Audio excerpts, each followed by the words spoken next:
I call this meeting to order. Student recognition, Dr. Canales. Board of Trustees and everybody in the audience, we have several student groups to recognize, a total of 8. We're very, very proud of our students, our coaches, our sponsors, our teachers, our administrators, and our parents. We're one community, and tonight is evidence that our students are doing great things in all areas, from art to basketball to swimming to powerlifting to FFA. So we're here to celebrate our student success. RGB left. Is Carlos here? There's 2 of them. I think he's still outside. Okay, there he is. So I'll do the art show and FFA. Oh, okay. Any, Dr. Jaime, any particular ones? Everyone's. Okay, We're ready. We're ready to present. ready. Let's get started. And Mr. Robledo will be leading our student recognitions. We Hello, started sir. already? Let's start it. All right. Let me make sure that they're.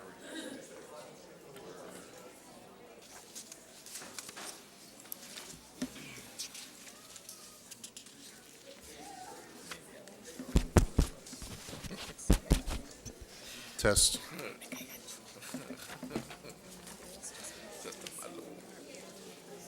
Okay. We have a lot of kids we want to recognize here this afternoon. We want to make sure that we have them all ready to go in the back.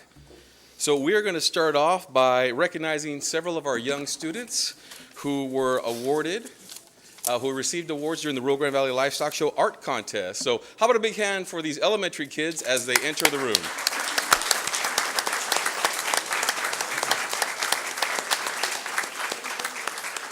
Come on.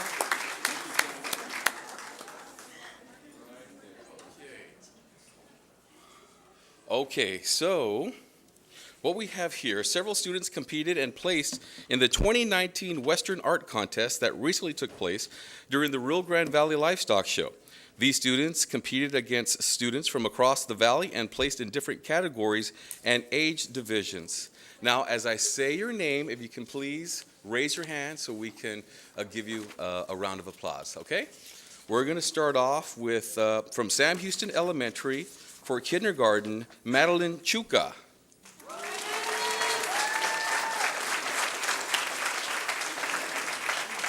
Madeline won second place in the felt tip marker category. Congratulations. Also from kindergarten, Emma Olivares. Not here? Okay.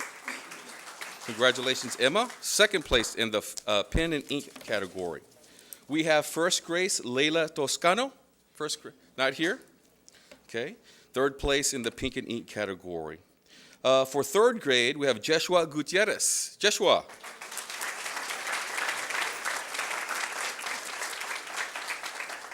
Second place finisher in the felt tip marker category. Congratulations, young man.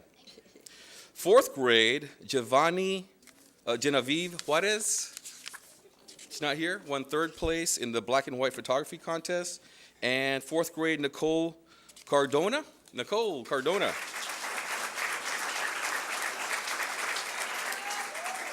Second place, black and white photography. Congratulations.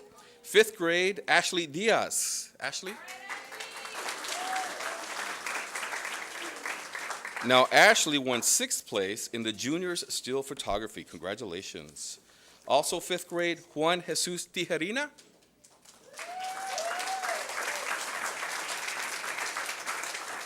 Won third place in the pencil category. Congratulations. And we also have Zuri Garcia, won fourth place. Zuri, not here? Who won fourth place in the black and white photography. Thank you. Art teachers at Sam Houston Elementary are Mrs. Mandujano, Mrs. Chuca, Mrs. Castillo, Mrs. Lucio, Mrs. Rodelo, Mrs. Campos, Mrs. Flores, and Mrs. Luna. Congratulations, art teachers from Sam Houston Elementary. If they are here, can they please stand and be recognized? From Mary Hogue Middle School, we have Mariska Hernandez. Is she here? First place in the mixed media category. And we have Brandy Quiroga. Brandy, congratulations. Now, Brandy won first place, and she also won Best of Show in the watercolor category. Congratulations, Ms. Quiroga. Art teacher from Mary Hogue Middle School is Liliana Zapata. Congratulations, students. Congratulations. Okay? Now y'all can come this way. Okay, I'm sorry. Parents. If parents are here, can they please stand and be recognized? Our parents?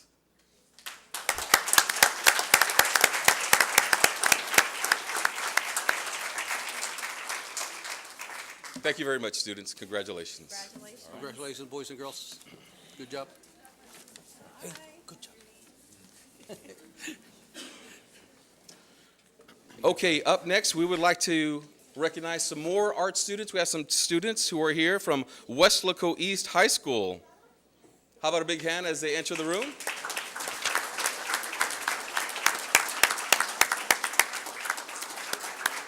So we wanted to congratulate these group of talented artists. These high school students competed in the Visual Arts Scholastic event and received regional gold medals in the 2D categories.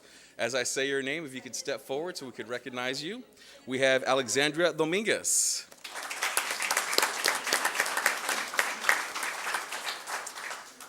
And we also have another student from Weslaco East with a superior rating, Rhonda Medeles.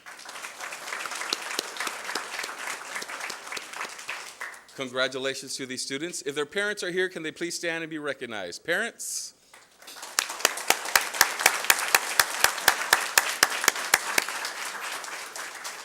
Thank you very much, ladies. Congratulations. Okay, up next, we'd like to recognize some students from Weslaco High School. Weslaco High School art students.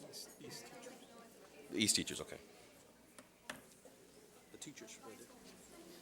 How about a big hand for the Weslaco High School students?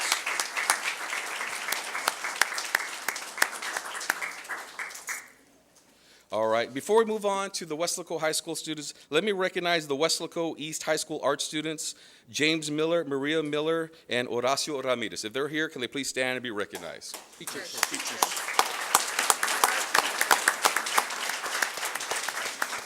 All right, so we have some young ladies here from Weslaco High School, and these students also received a superior rating at the Visual Arts Scholastic events. And as I say your name, if you can just step forward so we could recognize you. We have Janavi Noyola.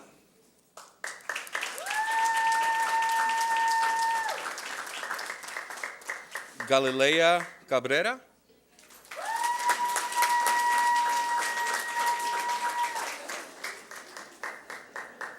We have Sibone Carreno.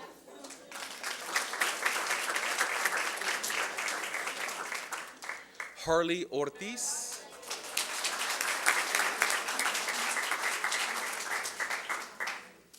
Rosalind Hernandez.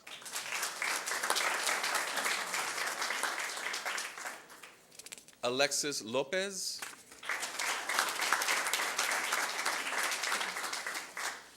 And if their parents are here, can they please stand and be recognized? Parents.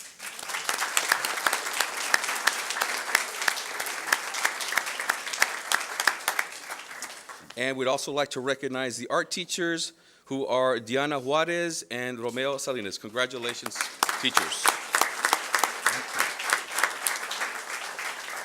Thank you very much, and congratulations, art students from Weslaco High School. Thank you. Congratulations.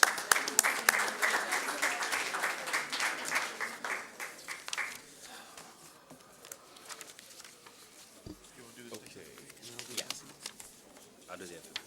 Okay, up next, we have our students who competed with FFA in the Rio Grande Valley Livestock Show.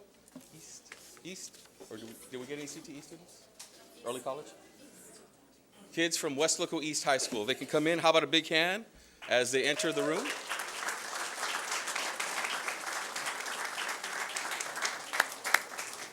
Okay, so for the Weslaco East High School FFA, these students competed in several events, and we are extremely proud of all the students who excelled in this very difficult Valley event. Congratulations. As I say your name, if you can step forward, please. We have Reserve Grand Champion in the Open Zebu Award goes to Benjamin Bravo.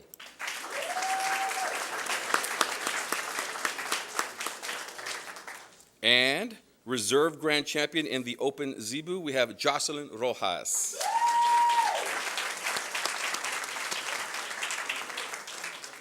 I know it's very hard work. If their parents are here, can they please stand and be recognized? Parents?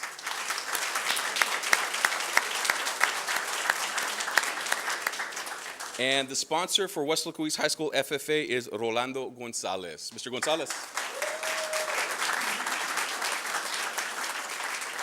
Thank you very much, students, and congratulations. Great job at the FFA, representing the FFA at the Livestock Show. All right. Up next, we have the Weslaco High School FFA. How about a big hand as they enter the room? Weslaco High School FFA.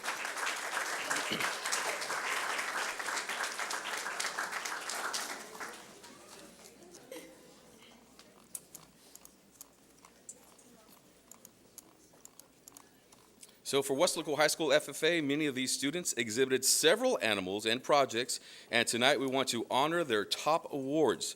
These students worked extremely hard to compete in the Rio Grande Valley Livestock Show. As I say your name, if you can step forward so you can be recognized, please.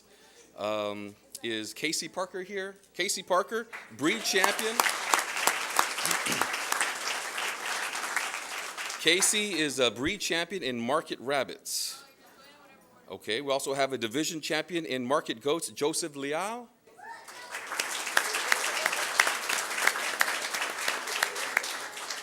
Reserve grand champion, overall champion in market lambs, James Gomez.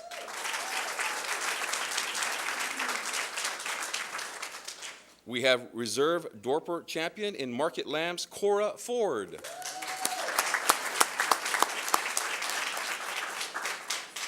Reserve breed champion in market lamb, Jenna Martinez. Not here. We have lamb junior champion showman in market lamb, Miranda Garza. Reserve champion showman in Brahma bull and champion senior heifer in Brahma heifer, Brittany Garcia.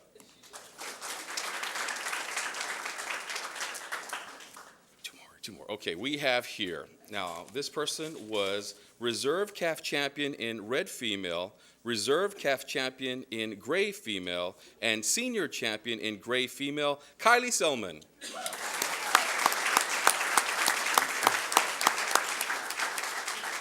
And we'd also like to recognize cover girl, first runner-up, most photogenic, Blaine Bruneman.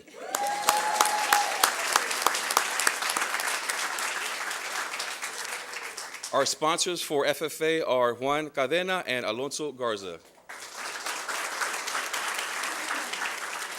Parents, if you are here of these FFA children, can you please stand and be recognized? Parents.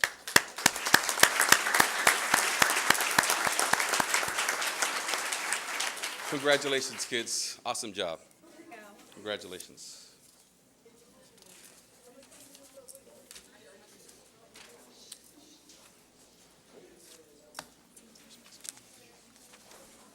We got what? All right, tonight, how about a big hand for the 2019 Weslaco High School girls basketball team after an outstanding season.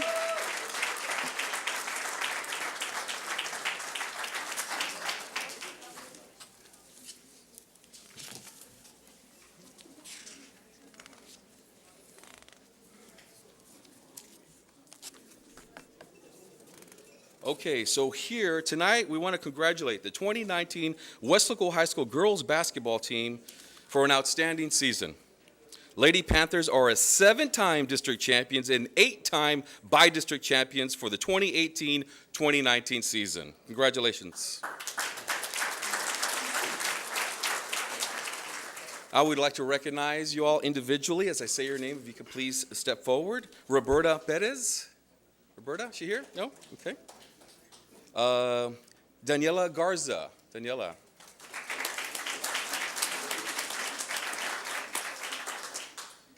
Araceli Moreno. Another member of the Lady Panthers, Kiani Castañeda. Several team members also won postseason distinctions, receiving District 31 6A honorable mention distinctions. We have Sabrina Cerda, Kimberly Espinosa, Kim. Also awarded with honorable mention and on the all-defensive team, Kirsten Padilla. Awarded 31 6A second team, also all-defensive team, Jasmine Syons. 31 6A second team, Alexa Gallegos. Selected to the District 31 6A first team, Jada Lopez. Also, 31 6A first team, the Monitors All-Area first team, and Rio Grande Valley Basketball Coaches Association second team, Ilia Cantu.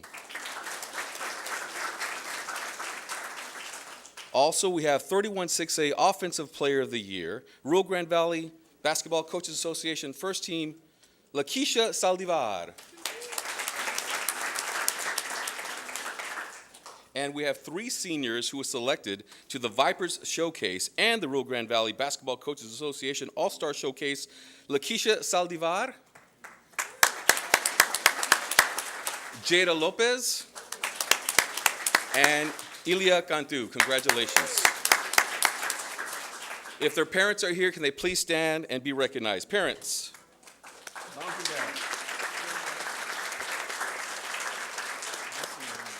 You missing one? You got one young lady? What's your name? Haley? Haley? Okay, we have Haley Villalpando here also for the Weslaco High School Lady Panthers. Congratulations, Haley. And we also want to recognize Coach Fino, who is here, Coach Fino over here, and also assistant coach Haley Hernandez. Once again, outstanding. Congratulations, ladies. Congratulations. Good job, girls.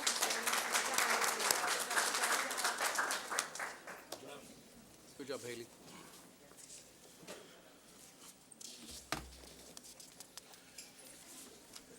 Okay, we have more members from the high school athletic programs from Weslaco High School. How about a big hand who are here for the swim program?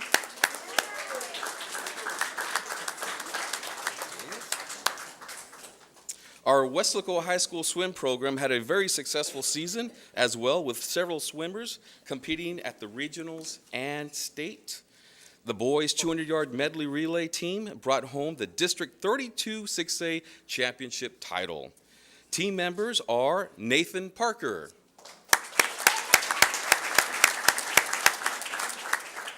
and we also have Noah Valadez.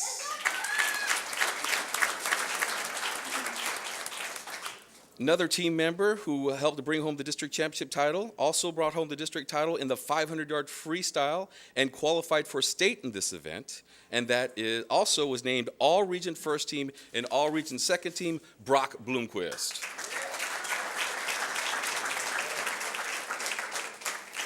Another member of the medley relay team who also won district and regional championship titles in the 100 butterfly and qualifying for state, and was named to the All-Region First Team and Second Team, and was also named to the 2019 All-State Team for the 100-yard butterfly, and just recently named 6A All-Valley Male Swimmer of the Year, Darrell Wells.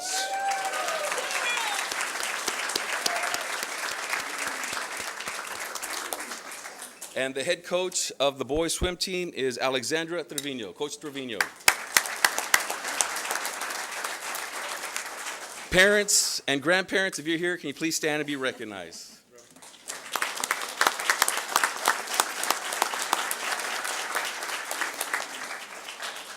Congratulations, boys. Awesome job. Good job. Good job. Congratulations. Congratulations. All right. Up next, we have some power lifters that are here. Power lifters here. These are members of the Weslaco Lady Panthers powerlifting team. How about a big hand as they enter the room?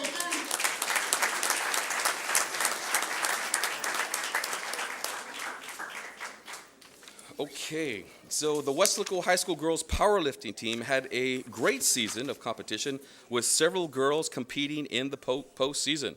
Regional qualifiers, Michelle Salaya. Michelle. You not here? Okay. Michelle's not here. As I say your name, if you could step forward, please, who could recognize you. Gianna Rivas. Gianna. Another regional qualifier, Bianca Cardenas.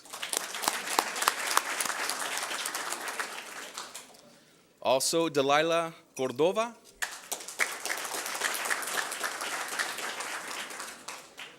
Also, regional qualifier, Leslie Montelongo.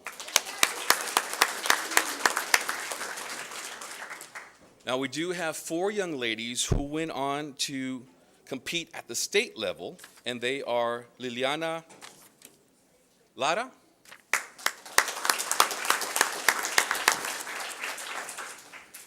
we also have Denise Gonzalez, also we have Daisy Hernandez,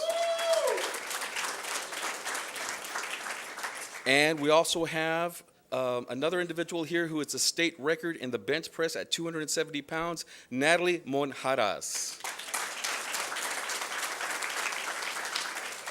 Coaches are Domingo Vento and Dr. Stephanie Garcia. Parents, if you're here, can you please stand and be recognized? Our parents.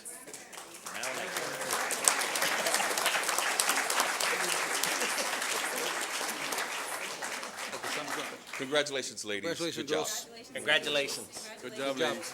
Congrats. You doing this? Good job. What's your name? Good job. Congratulations, girl. Up next, we would like to recognize the Weslaco High School boys powerlifting team. How about the big hand for the high school boys?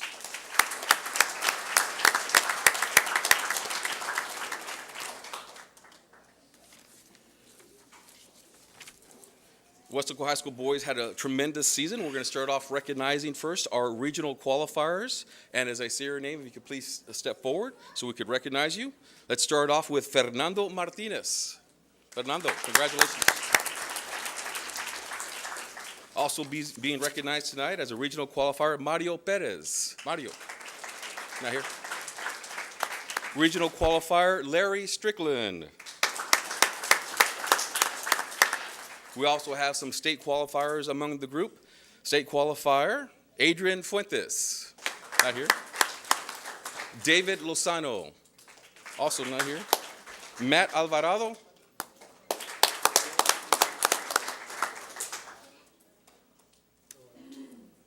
And state qualifier, Sam Perez.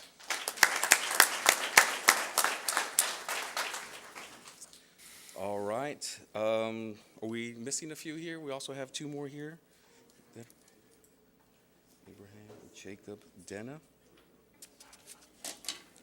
We also have 2 members here who are a member of the powerlifting team, Abraham Rodriguez. And also with us here is Jacob Dena. Congratulations, Jacob.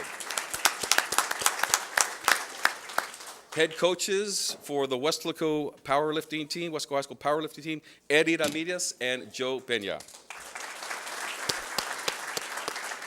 Parents, if you're here, can you please stand and be recognized? Parents.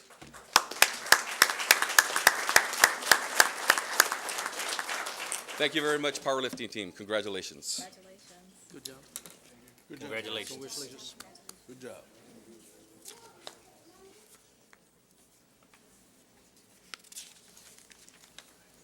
Also with us here tonight, we would like to recognize the Weslaco East girls powerlifting team. How about a big hand as they enter the room?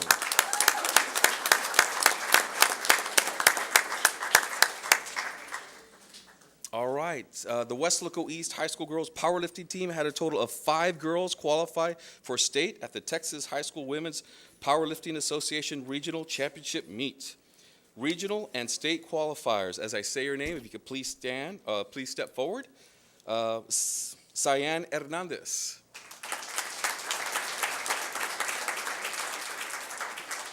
Anissa Navarro. Is she here? Alaise Ocañas, not here. Jasmine Cervantes. Also a regional and state qualifier, Josie Munoz. If their parents are here, if they can please stand and be recognized, parents of our athletes.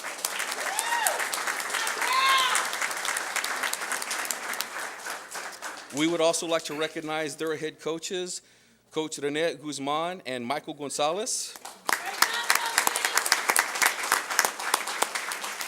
We also have assistant coach for the powerlifting girls, Jos Pedraza and Armando Celedon.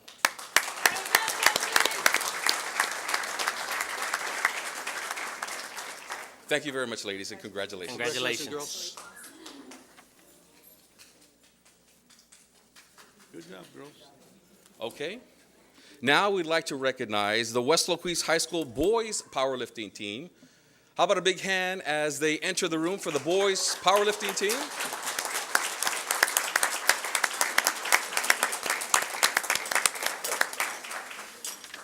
All right. Now, the Weslaco East High School boys powerlifting team recently completed the season, winning the 2019 Texas High School Powerlifting Association Regional Championship. How about a big hand for the regional champs?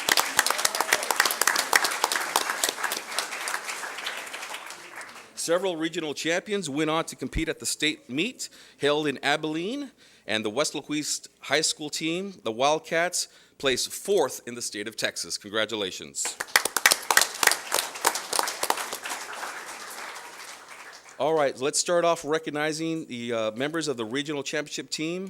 Fred Cardenas, if you're here, can you please step forward? Fred Cardenas, not here.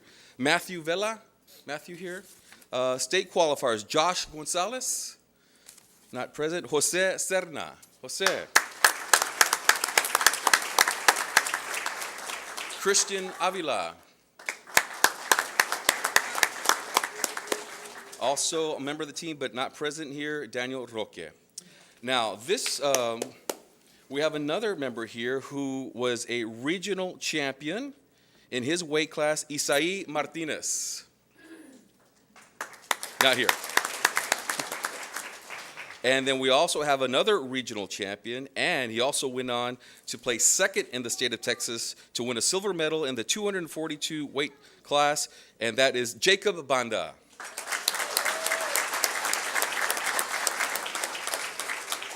And we also have another regional champion here who also brought home the state championship in the 181 class, earning the outstanding deadlifter and overall lifter distinction, and at regionals broke the deadlift record of 675 and won 1815 total. Also set a new record in bench pressing, 410 pounds and 1,660 total pounds. Your regional and state champion is Imanol Ordonez.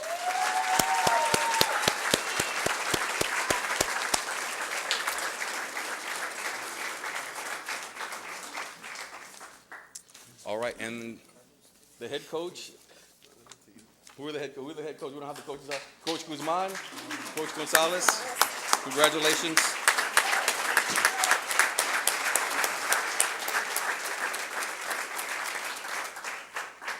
And Coach Armando Celedon and Josh Pedraza, all coaches, congratulations to them. If their parents are here, can they please stand and be recognized? Parents, if you're here.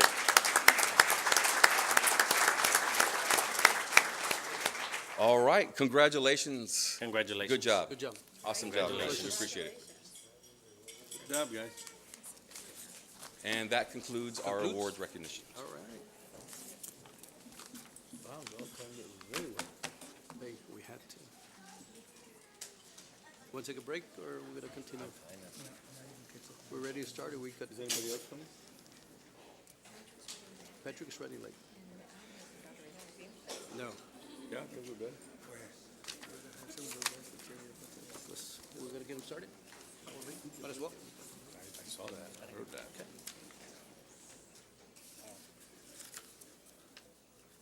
So we adjournment from the recognition. Quite a number of recognitions tonight. Of course, the sponsors and the coaches, we got to commend them on working with our student athletes, our FFA personnel. Quite a number. You know, when we have over 100 students that are recognized at a board meeting, that is quite an accomplishment. So congratulations to all, and we will continue to do well. Sorry, next.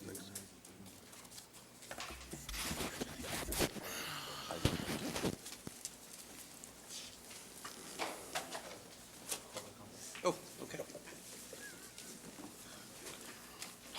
It's kind of too big.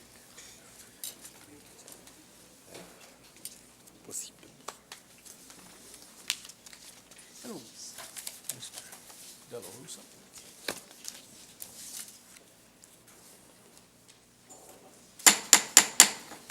I'll call this meeting to order. It is 6:03.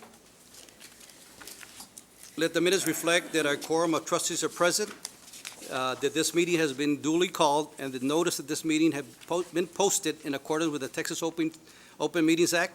The time is now 6:03. Those trustees present and comprising the quorum today are Dr. Jaime Rodriguez, Mr. Andrew Gonzalez, Mr. Erasmo Lopez, Coach Armando Cuellar, and myself, Mr. Nieto.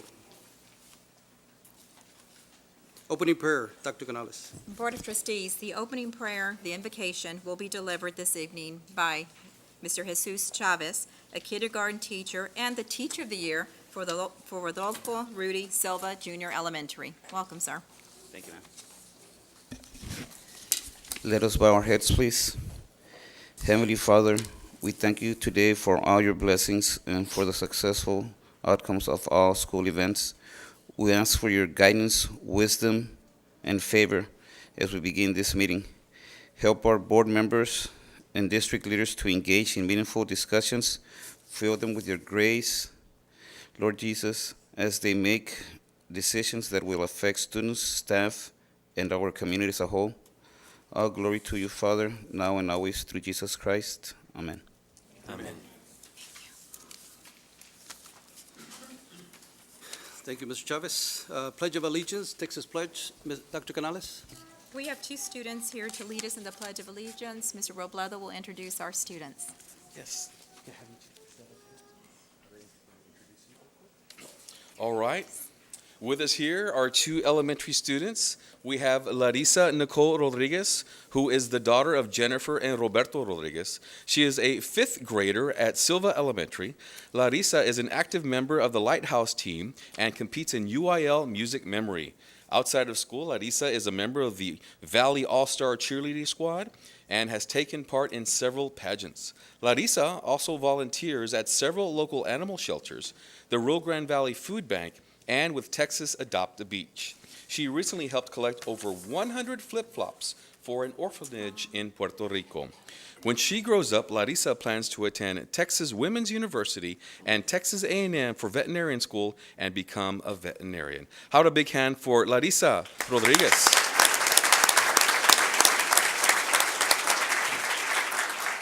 And if Larissa's parents are here, can they please stand and be recognized, parents?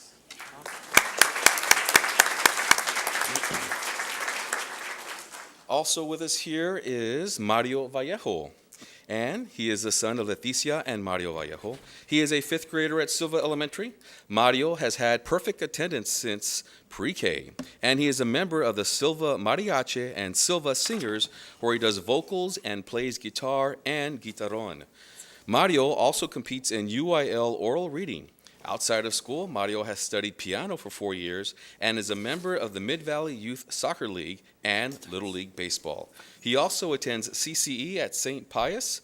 Mario plans to attend the University of Texas at Austin and one day become a professional soccer player like Ronaldo. How about a big hand for Mario Vallejo?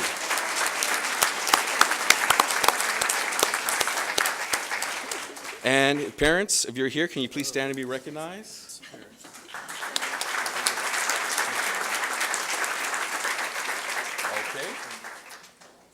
Now's your all's big moment. Everyone please rise for the Pledge of Allegiance. When y'all are ready, you can lead us. I pledge.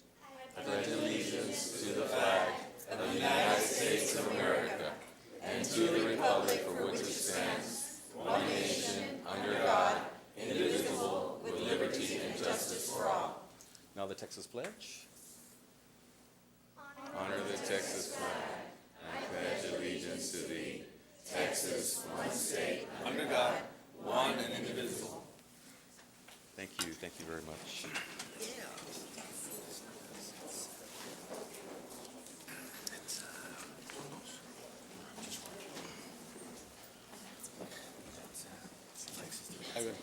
Ivan, 5 minutes, right? Yes. Thank you, boys and girls. All right. We'll continue with our agenda. Item number 6, Proclamation for Library Appreciation Week, April 8th through 12th, 2019. Dr. Canales. Well, Appreciation Week for our librarians began today. We appreciate everything that they do, and we have a proclamation to honor the great work that they're doing and citing a love of literacy and learning across our district. So, Mr. Robledo. Do we have any librarians here? They can please stand and be recognized. We do over there.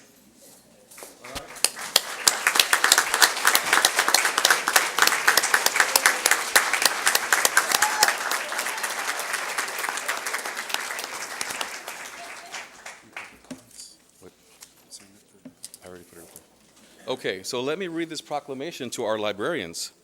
Whereas school librarians model and promote information, literacy, and lifelong learning, which are integral to a free and democratic society, and whereas school librarians strive to provide their students and staff with the most current information available through the most appropriate technology, and whereas school librarians are an integral part of the K-12 curriculum, and whereas school librarians are teachers first, and school librarians collaborate with classroom teachers to strengthen student learning. Therefore, Isidro Nieto, President of the WISD School Board of Trustees, does by here proclaim April 12th or April 8th through the 12th, 2019 as Librarian Appreciation Week. How to big hand for our librarians.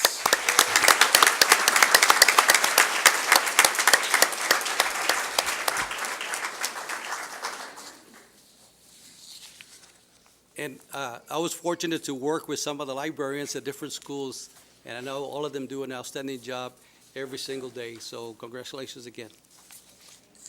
Congratulations. Item number 7, Proclamation for Public School Volunteer Week, April 22nd through 26th. Dr. Canales? Well, Board of Trustees, our goal 3 speaks to the power of partnerships. We appreciate every single one of our volunteers working with us to advance all our goals for students. So, Mr. Robledo. Okay, so we have any public school or school volunteers? If they're here, can they please stand and be recognized? School volunteers?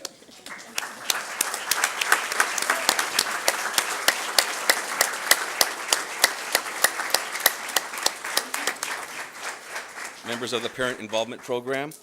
So whereas one of the objectives of public education is for parents to be full partners with educators in the education of their children, and whereas extensive research shows that parental involvement increases a child's academic success and that students whose parents are involved in their education achieve at higher levels, and whereas the Weslaco Independent School District supports parental involvement education through its parental home school community state model with functions as a resource for regional education, service centers, school districts, parents, and community-based organizations in order to strengthen the relationship among families, schools, and local communities. Therefore, Isidro Nieto, President of the WISD Board of Trustees, does hereby proclaim April 22nd through the 26th, 2019 as Public School Volunteer Week.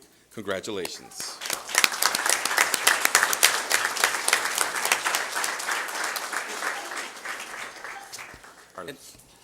And for those volunteers that are here, thank you for your time that you take. Of course, it's free. Hopefully, someday when I retire from education, I'll be able to volunteer. We'll sign you up. Sign you up. All right. Item number 8, Proclamation for After-School Professionals Appreciation Week, April 22nd through the 26th. Dr. Canales. We're so proud of our after-school programs for enriching the lives of children, and we're happy about this proclamation, and we'd like to honor our after-school professionals. All right. If there are some after-school professionals who are here, members of the ACE program, they can please stand and be recognized.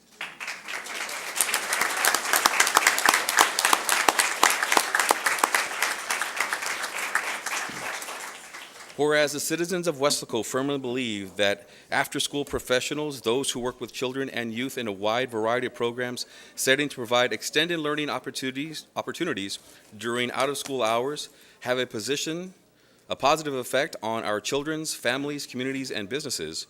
Whereas after-school professionals are a decisive element in children's access, high-quality relationships, and expanded opportunities beyond what they have access to at school and home, which they need to reach their full potential.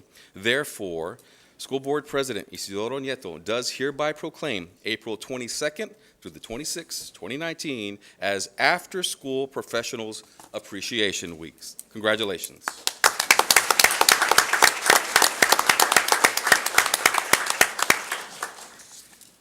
Item number 9, proclamation for Teacher Appreciation Week, April 29th through May 3rd.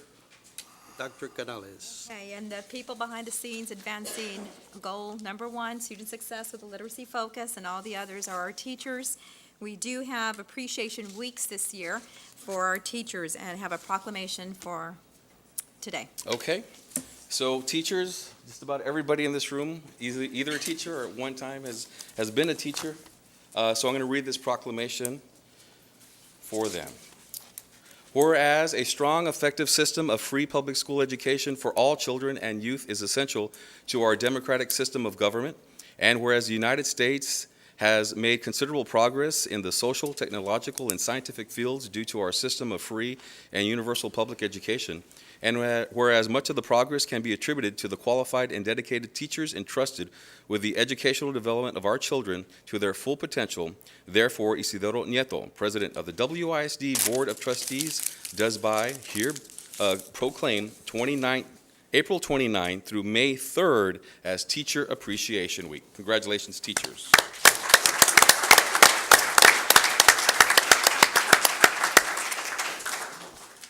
And I'm assuming that there'll be a lot of activities for Teacher Appreciation Week by the principals at your respective campus, correct? All right, There will be. And very well deserved. very well deserved. Item number 10, public comments. We have one today, Eva Garza.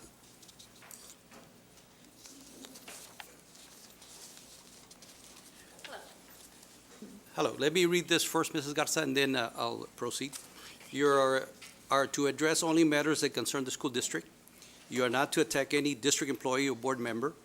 We will not tolerate any disruptive behavior by any member of the audience. If you do not abide, you will be directed to cease and leave this meeting. And pursuant to the Texas Open Meeting Act, the Board of Trustees may not deliberate on any comment made by a member of the public on a subject that's not included in the agenda posted with notice of this meeting. As per the Texas Attorney General, the scope of the board discussion for a subject not part of the meeting agenda is limited only a proposal by a board member to place the subject on a future board agenda. At this time, please state your name and your address. Yes, sir. My name is Evangelina Garza at 608 West 11th Street, Weslaco. Thank you. You have 5 minutes for your presentation. Yes, sir. Okay, I'm going to wing it. I only had this, came up to me, well, reminded me just 2-3 hours ago. And I was thinking about it, and frankly, I wasn't thinking about it. I was BITCH about it, you know, because something happened. And talking to God and everything. Everybody has gone through situations where you say, God, I should have done this. I should have done that. I should have said something, but we don't. I should have cleaned out that lint filter out of the dryer, and guess what? We have a fire. I should have checked the smoke detector because that fire, when it went off, didn't go off because I didn't check the batteries, and so on, okay? Today, I was going east on Business 83, passing Weslaco East. You know, the exit comes out that meets Business 83. and I had a little scare. Sometimes you don't judge traffic. We've all been there. A lot of us don't judge traffic, okay? And, I'm complaining and I thought to myself, golly, nobody's put some kind of traffic signal right there. Maybe one that just works partial during the busiest times of the day, the morning rush and the afternoon rush. Because I, as a retired teacher, I used to travel down that road, 83 to Mary Ho every day, and I would speed too, okay? I admit it. We do need a traffic signal there. And I've had a couple of instances throughout my journeys down that road, and every time I say, God, they need some kind of traffic signal there. It's not like Roosevelt where they're inside, it's in a community road, or let's say Gonzales, or even Horton, or whatever other elementary schools. This is on a major road. And funny how things happen. God, the way he is, and I just happened to be looking, and I saw a gentleman with TxDOT working the lights. He's checking the lights. And I swung around, stopped and talked to him, had a little conversation. And I remembered I had a conversation with you, sir, Mr. Nieto, must have been 10, 12 years ago, about how Business 83 did not have any walk signal, any traffic signal lights for their runners, because they're running, and the kids don't know how to walk across the street. They do not. Have you ever seen kids? And then even the older adults, when they're trying to cross, drivers do not know how to observe and be courteous to pedestrians. Anyway, I spoke to the gentleman and I was telling him, hey, have you finished putting up all the lights, for people to walk?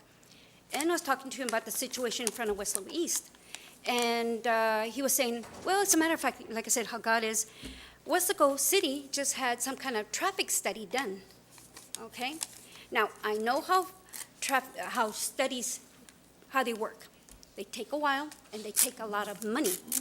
Now, if you can get piggyback onto another study, so you don't have, one person doesn't, or one entity does not have to pay for a study, or just, go with it. My recommendation to you, I spoke to the principal at Weslaco East, Dr. G. Is he here? Yes. Where are you? He's back there. Back there? Oh, hi. I thought I told him I'm going to try to get here, because like I said, this just happened 2-3 hours ago, and I said, remembering shoulda, woulda, coulda, and Mr. Nieto, like I said, I spoke to you several years ago, and city, we're going to get on it. We're going to get on it. And like I said, things take time. And I spoke to TxDOT too, and Mr. Garcia, he's engineering, Gabriel Garcia. And the gentleman I spoke with that was fixing the streets, he's the one in charge in this area, Mr. Rios, I think, I wrote it down, but I forgot his name.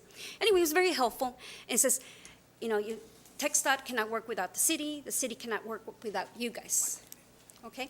And so basically, I'm just saying, this is the perfect time for the Weslaco to work and with the city, with TxDOT, since they already did a study, and see if they can do some kind, because I did speak to, like I said, Weslaco East principal, and he was saying that they were having some issues already at Weslaco East, and they were trying to resolve having traffic go one way or the other or whatever. So this is a perfect time. And also, this is a perfect time to maybe ask for some sale or easement on that property that the garden just went out of business or closed. Maybe you could get that entrance opened up a little bit more, because that's a narrow entrance. Okay, so 3 things. Pedestrian lights for the students, Weslaco East traffic light, and a little exit entrance better in there, so. Thank you, and we'll have Dr. Canales follow up with the city or whoever we and have something, to. like I said, studies cost a lot of money, I know, and they take forever. If you don't do it now, it may be another 10 years before it comes around for another one, okay? Thank you very much. Thank you. Item number 11, we'll continue. Superintendent's report. Dr. Canales? Board of Trustees, this evening, we have 4 reports. Technology, as had been requested at a previous time. Student enrollment, ADA, where we have a little bit of positive news to report. Construction projects, and insurance with our newsletter. So first, for the first presentation for the Technology Department is Mr. Carlos Martinez. Good evening, Board President, Dr. Canales, members of the board. I'm going to give you an update on technology. I'm going to cover personalized learning, robotics, computer hardware, E-rate information, cybersecurity, technology, programming support, and other systems. We'll start off with blended learning. Blended learning, you've heard in the past, just a little history lesson. It's basically using technology for online and offline to maximize student performance. But now we're going to the next level, personalized learning. So we're tailoring for the students' strengths, needs, and interests. And so the students have a voice on choosing what, how, when, and where they learn. Instructional focus this year, we're going to increase numbers of teachers implementing personalized blended learning. We're going to increase access to learning resources. What we did in the past this year, in summer 2018, we had Innovative Teaching Day, 2-day Blended Learning Academy. In August, we have a Innovative Teaching Day. We had 28 members attend a 30-hour blended learning online course with University of Texas UTeach program. And of course, we had 100 teachers participating in the visits for model classrooms. Increased access to online resources. I know on the left you see a wealth of online software resources. We actually have over 30 software online resources that we use. We're using Clever to help set our goals and gather data about the usage. Blended learning challenges, we all have challenges. So we're working with teachers to clear understanding about personal blended learning. We're increasing opportunities for professional development, stronger alignment with district instructional initiatives, and of course, we're going to get more data to determine the impact of personalized and blended learning. Mr. Martinez, what Yes, is sir. Clever? Clever? What It's an program is that? online, so basically students don't have to log into like all these online systems. They log in once and they have access to all the systems. It's just like a single sign-on. Okay, Makes it easier they don't have to memorize all the different passwords. correct, okay. Thank you. So in this, we have the four core, increase the student choice, targeting student needs, strengths, and interests, increasing the impact on technology tools, targeting right tools for the right students at the right time. Some examples, flexible content and tools, and you can see on some of the pictures there. Next, we have targeted instruction. So these are hitting the student needs, and we're targeting the student needs. Next, data-driven decisions. So the data is helping the teachers, but it's also helping the students see what their strengths and weaknesses are, and it's helping, track their learning. And last, student reflection. So basically, students are reflecting themselves as a learner, and we're empowering the students. Question. Yes. What program do we use for data-driven decisions? What type of program is it? I have Mr. Scott Amdahl here. Just for information. Go ahead. We have a variety of systems. At the district level, we have a system for benchmarking, Aware, that gives you, item analysis type. So we're And then still using Aware? Yes, sir. Okay. Any other new? Other systems, yeah. All the systems that we're using, hopefully teachers are gathering data. We get data from iStation, Mayan reading data, we get Imagine Math data. So really trying to help the teachers gather all of these different data sources and make the data relevant and useful. Is what we're Because striving I'm to do. pretty aware of those programs, but sometimes some of our other fellow board members are not aware of those, so it's good to know what programs our students and teachers use. Okay, thanks. Continue, Carlos. Well, the good thing is our principals are here and they're listening to all the ideas that are getting kicked around and they'll be able to tell us also. True, correct. Okay, our future plans. This summer, we're going to offer 30 sessions for blended and personalized learning. Of course, we're going to continue with a cohort of a brand-new staff for the 30-hour blended learning UTeach program. We're going to have a badging system for teacher growth and accomplishments. And of course, all PD will be aligned with the 4 core. Switching gears a little bit, robotics. We have 2nd and 3rd graders that had a showcase event. We had 18 teams of 90 students. They were at the Valley Nature Center on March 23rd. You can see their happy faces. Second, elementary from 4th to 8th grade. We had 16 teams, 160 students in a competitive event. All teams participated in their first Lego League regional qualifier. And B. Garza Cuella Central advanced to the South Texas Championship. Good. Computer hardware, I know there's a lot of numbers there, but let's just look at the Chromebooks on the far right. We have 16,166 Chromebooks in the district. I know in the green there, anything over a 1 looks good, but I want to give you also some other facts. This fall, we're going to have about 4,000 Chromebooks that are coming to end of life. So we don't just use the Chromebooks for day-to-day instruction, we use them for online testing also. So I am asking, well, me as a district, we need the $1 million back into the annual budget for replacement computers for the campuses.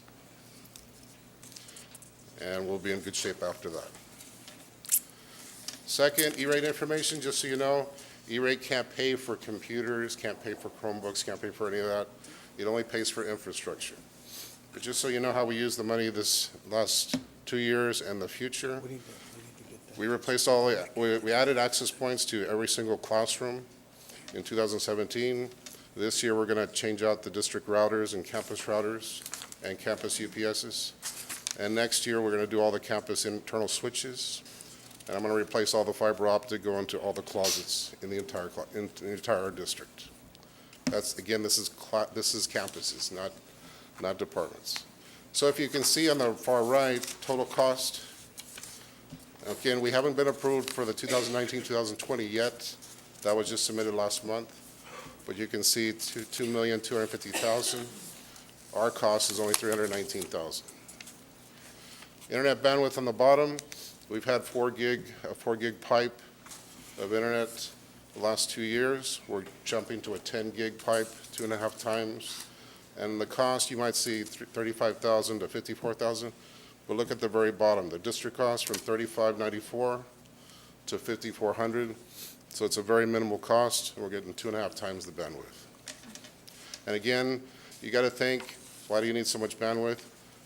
There's a lot of streaming.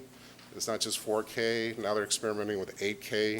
I know you have 4K TVs at home, but all that's more data coming across, so we're preparing for the future.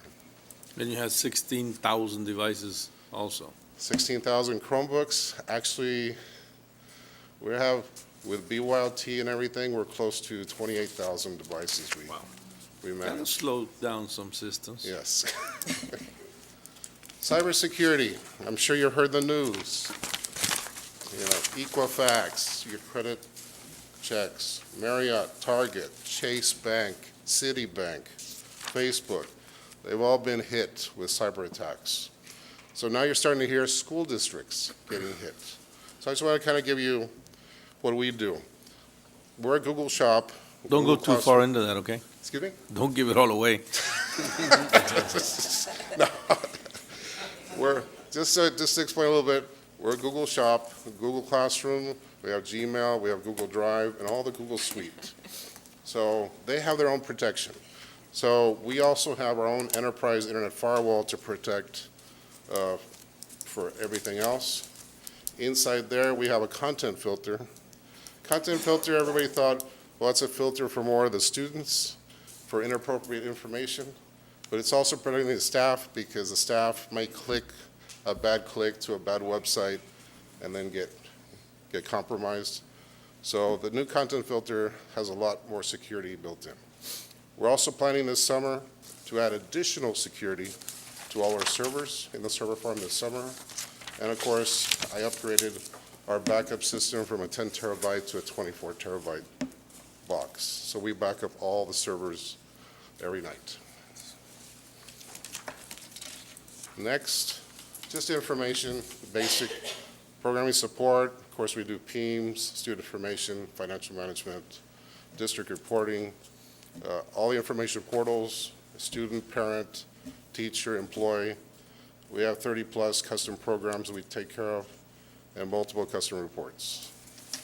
And that's just, I know it's a small list there, but we actually, I don't want to write everything down, but we support many, many systems in the entire district, and it's all going on the same network. Any questions? How much, Dr. Canales, how much did we allocate last year for technology? What was that final amount? It was reduced to, last year for technology, the total amount. For allocated- replacement computers, It was $1 million the year before, but last year we cut it down to. Half? I don't remember. We can You get you remember, that Mr. Lopez? information. I think it was cut down to nothing. I'm not real to sure. nothing. Is it nothing? But we just need to get it back into the Yes. yearly budget. Okay. I Like it's sort of two- kind of persuaded Dr. Canales to put this on for the board members and for the public to see. Carlos, I know that in the past that you've done a wonderful job, and I feel that we're on the top. And looking at this report a little bit, I see that when you give us the breakdown on the schools, some of them are lower than others. Correct. When more money becomes available to you, are you going to concentrate on equalizing these schools and bringing them up to where they're evenly equipped? I'll get together with a small committee and to make that fair. I know in the past, we've taken the dollars and broken it out by the enrollment at all the campuses. Yeah. And then gave them a portion, and then I allowed the principals to give me feedback on how they wanted to spend the money. And again, this is strictly for computers, Chromebooks. Yeah. But I know some invested heavily out of their budget Right. and to help themselves, but I know some others don't have as much money as other campuses, so they're, Discretionary. I think it all boils down to some of the schools were newer several years ago, but now they're all, well, they're not going to catch up in age because time continues to tick. Yet, they had some opportunities where they were saving some money and they were able to spend it on different things. So we need to try to catch them all up and equalize them. I mean, that's the fair thing to do. And also, I hadn't seen, and I don't know, Dr. Canales, if you had seen this report lately, since we've been here, the one that gives you the inventory. So I'm going to ask you to make sure that we run this at least once yearly, and at your discretion, maybe more often, to continue getting everybody at the same level of devices so that our kids are all the same. Now,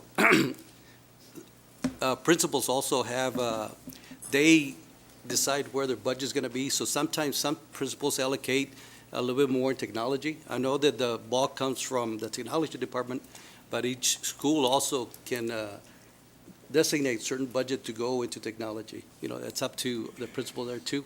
But of Okay. course, yes, we do need to replace quite a number of technology devices this coming year. Yeah. Questions, Dr. Jaime? Carlos, we see everything going internet-based. Are we looking at, internet access for some of these students? I know last year, Mrs. Dyer over at East was able to, I believe it was a program, some program for hotspots, it was a Sprint grant. Sprint grant. Yes. Have we looked into? We're see looking how at that other went? grants also. I know we started at the high schools, but there are some, and they cater more to the high schools. High but, schools. The good thing about the Sprint grant that Mrs. Dyer did, I mean, it's for the next 4 years, so they keep getting new hotspots. And it's not just for East, but also for early college. So the grant was for those 2 campuses. But we're trying to work with the high school to get something the same. At least for the students that don't have internet access at home, they can. Now, I know I was saying about 4,000 of the Chromebooks are becoming end of life. End of life for our district is one thing, but those Chromebooks may still be used for like checkout for the students to take home and connect with any Wi-Fi that's out there. So in the district, there's a lot of applications that need more memory, and but they're not throwaway devices They're still yet. useful. What is the lifetime of some of those devices? You, The Chromebooks every actually, 4? we're getting about 5 to 6 years. Oh, okay, okay, So it's not bad for a device that costs around $200. right. Mr. Gonzalez, any questions? How far does our fiber optic cable run? How far north? How far? North? Up to North? Sila, or is it further now? It actually, it's on sugarcane. Yeah, the third ring goes all the way on sugarcane. We do have a stretch that goes from sugarcane all the way out to Silva Gonzalez Kate and also to Ibarra. We have not built the fourth ring completely yet. If we ever build anything out in that area, then we'll be looking to do that. So. I but think we need to all start those talking schools- about excuse that. me? I think we need to start talking about the fourth ring and looking at, I mean, the city's growing north, that's the only place we can go. And given the fact that you've already got up to mile 10, actually. Yep. And look into doing that before it gets really, really populated, then we have more issues with easements and all that. Any, No, that's why I just needed to verify that we were already up to Mount 10. Coach Cuellar, any questions? Keep Any- moving forward. All right, The one? is he finished? Oh, Is that it? there's different. Do you want to add anything? Carlos, Okay, anything else? Okay, okay. Anything ahead. else? That's it. If you have more questions, or? All right. Come to us, Carlos, if we can do anything to help the district, technology, with speed. And I'll tell you a story, when I started computers, the computer was faster than me, and then I caught up with it. I just learned, but that's what happens, right? Then you catch up with it, and you're Right. looking for more speed.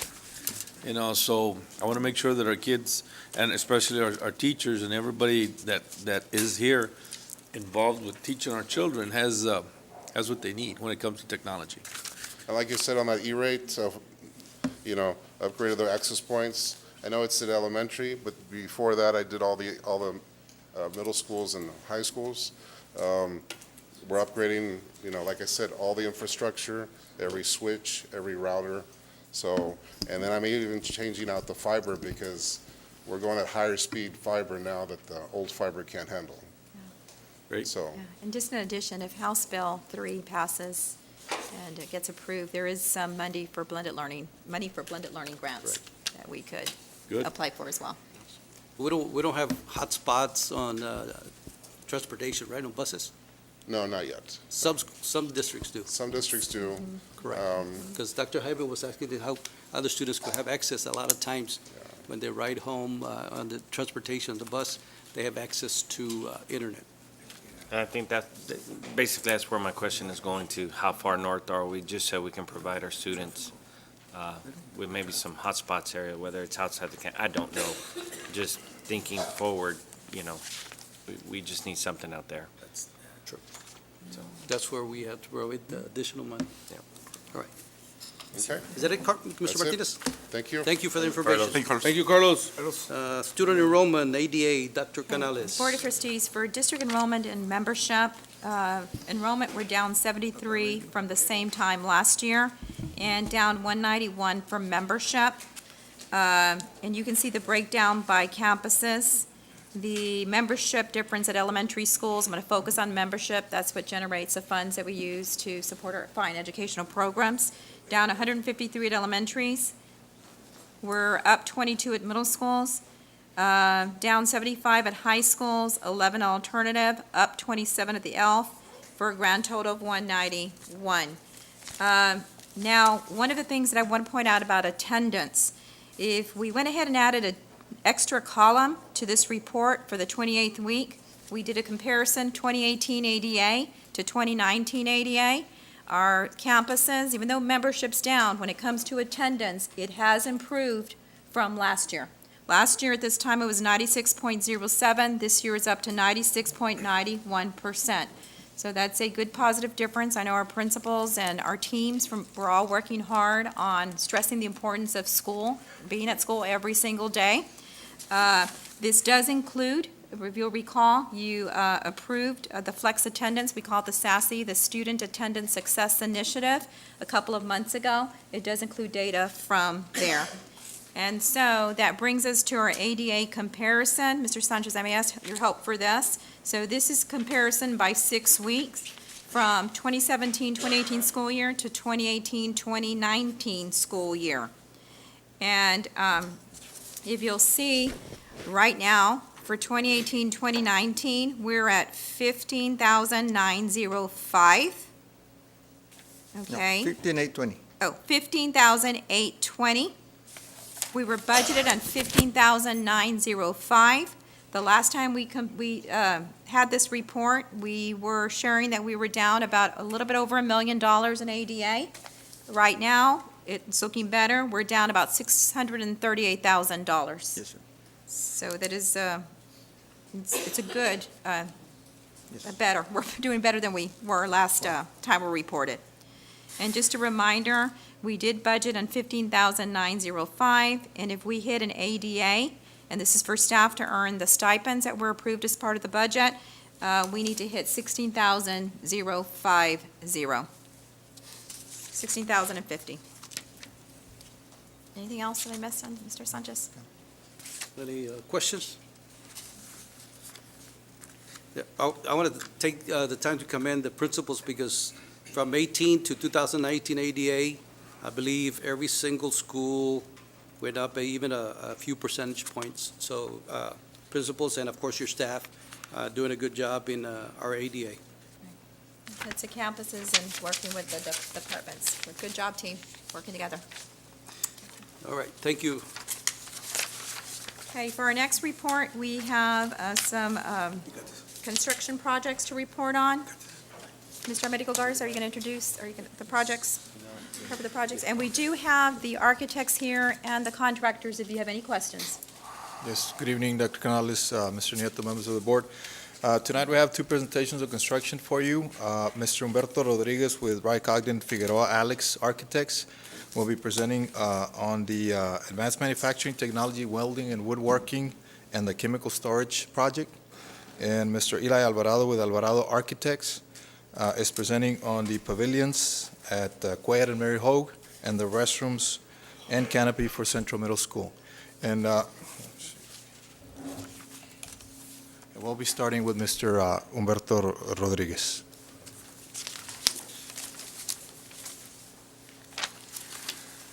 Good evening, everyone. How you doing? Hello. Just to give you a quick status report of the projects here, AMT storage, AMT building, and the welding shop. This is a project information sheet. Basically, right now, this project is almost partially substantially completed as of this afternoon. The contractor's been working on punch list items for both projects. The staff was very involved. Your staff was involved in doing punch lists. We did a walkthrough, and we feel that the AMT building is basically ready to be used by the students. What's left over would be the welding shop, and that one, we're just working on some fire marshal items that they marked up. Maybe it's a little bit of striping work that need to be doing, some knock box that they want to install. It's been installed already. So we just need to get a certificate of occupancy from the city so that we can basically, be substantially complete. Contractor will follow up with closeout documents and closeout documents. This is some of the pictures at the classroom. This is the AMT shop, which looks really nice. This is the classroom at the welding shop. This is the woodworking shop and some of the outside storage. And that's pretty much what I have for that project. Any questions? The Looks next good. one would be the chemical storage building. This is the other project we're working on. This is the project information. Project's about 85% complete. Pretty much the building is complete. The side work has been done. The only thing that remains now is the fiberglass louvers and the doors. And they have an estimated time of arrival on May the 29th. The project should be complete, substantially complete by June the 7th. And just a quick picture here, so you can see where it is. It looks pretty nice. Ready to move on that as soon as we get those louvers in. And by the way, the contractors are here if you have any specific questions for them. I think our staff has any concerns or any issues? Everything going okay? Mr. Americo Garza, any concerns?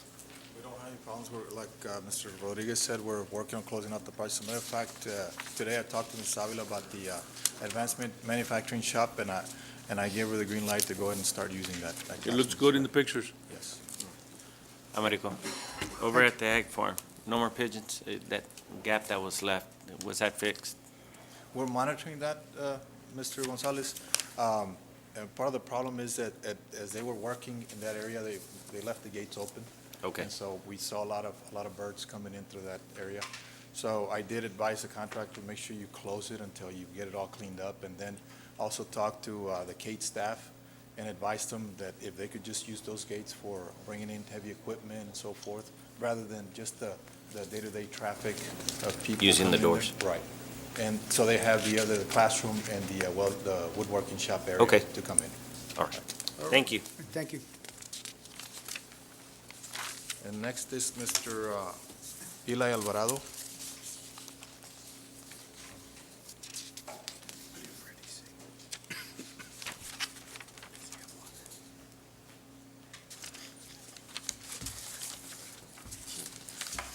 Good evening, Board President Neto, members of the board, and Dr. Canales. We're here to give a quick update on the pavilions and restroom building at Mary Hogue Central Middle School and at Cuellar Middle School. The projects are substantially complete as of February the 6th. We are reviewing the closeout documents and the as-bills from the general contractor. At the pavilions, we are working on a price on getting the logos placed at the front of the pavilions at Mary Hogue and at Dr. Armando Cuellar Middle School. So that is in the works, as well as installing the fans underneath the pavilions to go ahead and get some additional circulation. That was requested by the board at the board's direction. So those are the two items that we are currently working on and getting proposals from the general contractor on that.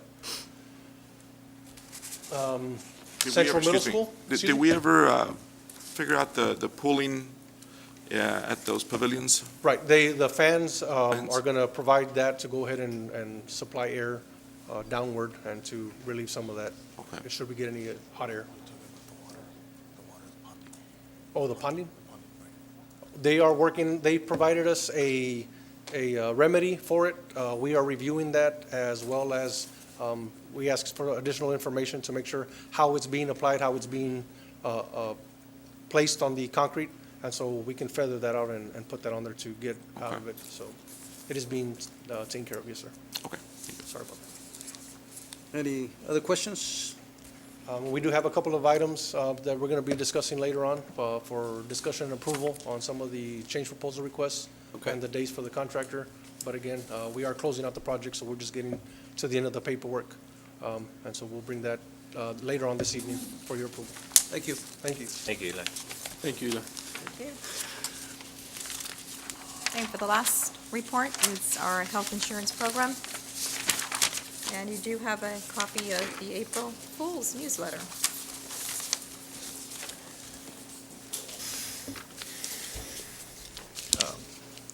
Good evening, Mr. President, Dr. Canales, members of the board. This is the standard health insurance report that's presented every month. I'm going to go ahead and approximate the numbers as I do, and this is data through March 31st of 2019. On the medical claims, we spent $5.6 million last year versus this year at $6.6 million. That's an increase of approximately $964,000. On the drug side, Last year, we spent $1.9 million. This year, we spent 2.6. That's a little over $700,000 increase. The fixed costs have remained pretty steady. We know what they're paying. They are fixed. They're at $1.7 million, so there's only a difference of $46,000. Total this year, we're almost at $11 million through March versus last year at $9.2 million. So I'm a little concerned. I'm not quite panicked yet on this because due to the fact that we will have some stop-loss reimbursements coming back. So not a little concerned, but not panicked just yet. Went ahead and included a couple of extra slides this month. This kind of breaks down the medical claim trend that we've seen for the first part of the year. As you can see, it's remained pretty consistent through the trend. There were a couple months where there was an uptake in claims. In the month of March, we had a significant uptake in claims to the tune of about $521,000 this year versus last year. And that was due to the fact of a couple shock claims that we had earlier in the year that are finally coming and being paid in the plan right now. Mike, real quick, just to clarify a little bit, the insurance company is actually us. That is Right. correct. And you just made a comment that the fixed costs were running about the same. Mhm. So, and actually what has gone up is our claims. Claims. So it's not anything it's something beyond our control, in other words. Claims and prescription drug prices, and I'll get a little bit more into Okay. that. Yes, sir. So moving on to the next slide, this kind of gives you a brief summary of our overall high-cost claimants. There's no, a personal health information here or anything like that. It's just, an overview of everybody that's over $50,000 currently. Last year, at this point in time, we had 8. This year, we have 15. So that's one reason for the uptake in the high dollar and the increased medical dollars. And you can look at that at your convenience. Going to the RX, like I said, we have seen some increases in drug costs over the past few years, or through this year, actually. So one of the things that I'm going to point out here, and I apologize, it's a little bit hard to read, but just some notes on our prescription drug plan. So through March of last year, we've had approximately 19,315 prescription claims paid, and that number is going to be the second column on the bottom. But if you look at the last column on the right, that'll just give you some plan information. Average number per member per month, it's about $102.54 that we pay. The average cost of each drug that's dispensed is $132.24. The plan has paid $2.5 million in drugs, and that number is indicative to the number that you saw prior in the slide. It doesn't include what the member paid. So the member paid, and these are all the co-pays that everybody pays for their medications. They paid approximately $264,000. So as you can see, if you go down, the member contribution to their medication is approximately 9%. So what that means is Weslaco ISD has a very rich drug benefit program when the employees are covering 9% of the cost. The top 10 therapeutic classes, as you can see, diabetes is the most expensive and common type of therapeutic classes of drugs that we take. There was approximately, there's exactly 1,971 claims per diabetic medication. The plan paid about $900,000, so almost $1 million. So that's, you can see, that's almost a third of what we pay out in drugs is related to diabetes. That's an average cost of RX of $461. So if you go down to the bottom, finally, again, there's that same 19,316 claims, and it costs us approximately $132 a month. What we're doing, where we're looking to kind of remedy this a little bit, is we're looking at implementing a copay assistance program. And basically what that means is we would deny certain drugs through the plan that we know that the manufacturer is picking up the cost of the drugs. So I don't know if you ever heard in the commercials for prescription drugs, you say if you cannot afford your medication, AstraZeneca may be able to help, something like that, not to give them any props or anything like that. But the system where if we deny certain drugs that we know there's assistance out there, so the member is not without the drug, but we don't have to pay for it. We're looking at working on implementing that here very soon, of course, with the board's authorization. There's an international pharmacy option. You always hear a lot of, talk about why are drugs cheaper in Canada? Why are drugs cheaper in Europe? But the fact of the matter is that most of the drugs that we have here in the United States, they're actually manufactured in Europe or in Canada. in the Netherlands. So there are programs in place right now where we can buy those drugs directly from the manufacturer overseas and for about half the cost. But a lot of times they're the exact same drug. In fact, like I said, most of them are manufactured across. As you know, all you have to do is just Google drug increases. This is the headline of Fortune magazine in January of 2019. Drug makers celebrate New Year by raising prices on hundreds of drugs on average of 6.3%. And that's taken directly, that's the title from Fortune magazine story, January 2019. I personally have seen drugs that used to be $5, $10 increase to $20, $25, $30. And that's just unfortunately a trend that we're seeing right now with drug companies.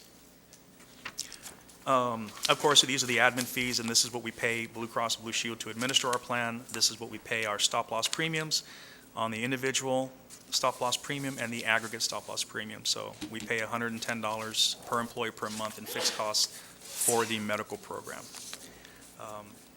Normally, I'd follow with the workers' comp. I did not get that data until today, but I can either put that in the update or just present it next month. And that is, sorry? I can't see that. I'll send the full copy to everybody in the update. I didn't print that out, so I apologize. My concern in looking at this trend is I don't see any more savings, with Blue Cross Blue Shield. We can't never, claims are claims. You cannot predict claims, and that's been even with our prior carrier. But just really stay on top of it, because my concern is we're gonna have to increase the employee deal again. We've already increased, they've already increased. I know this is a hard one, but just, I hate for it to go up again, where they're gonna have to pay a little bit more. We already have some that aren't participating because the cost got a little bit out of hand for them. So just, really, really keep an eye and try to keep us up to date as best possible. And just to elaborate a little more on that, and even to your point, Mr. Lopez, about, exactly where the insurance company. So you can have a company that can come in and, a company or an individual come in and claim, we can save you $1 million, we can save you $2 million.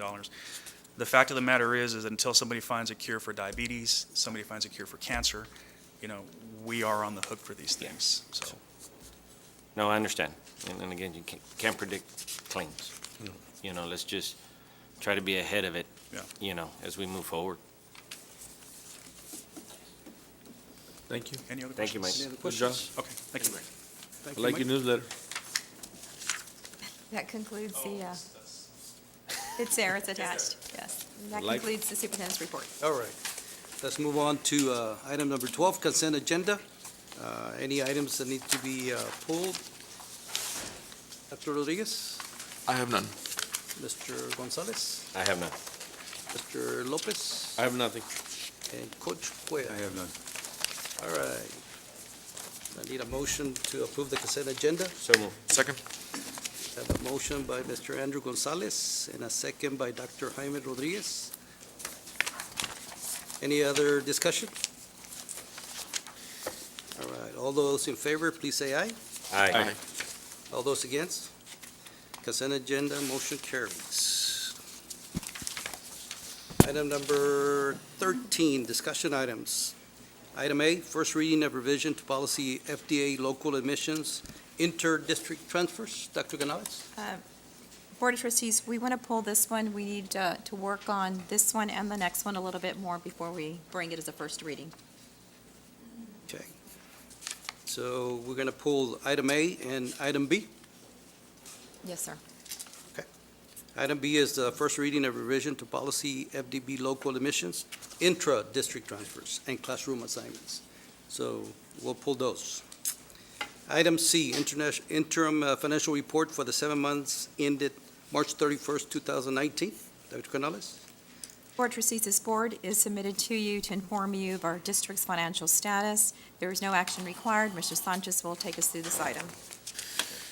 Dr. Canales, Mr. Nieto, members of the board. For the 7 months ended March 31st, 2019, in the general fund, out of $169,900,000 budgeted, we have received $122,715,000. That represents 72% of our budget for revenues. And on the expenditures, we have budgeted $174,171,000.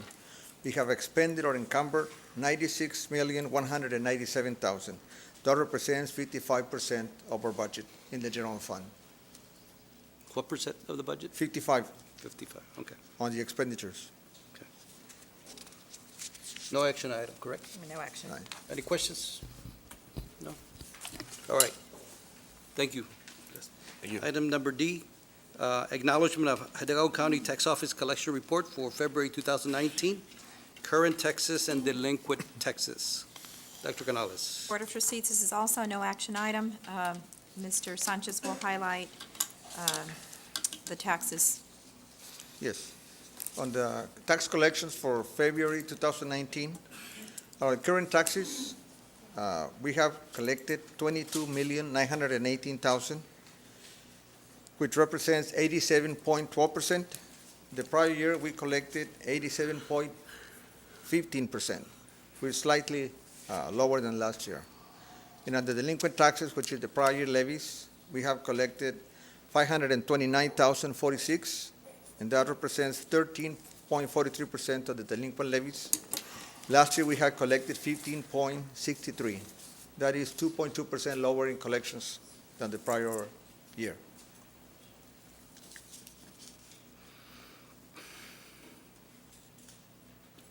Any questions?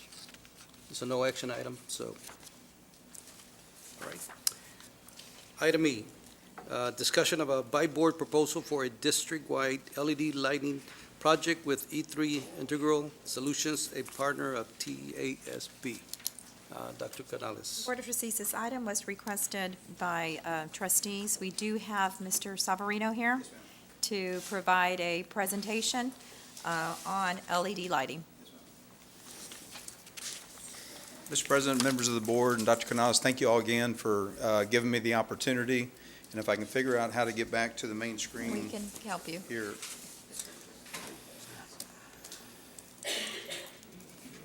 No, it's on the main deal. There we go.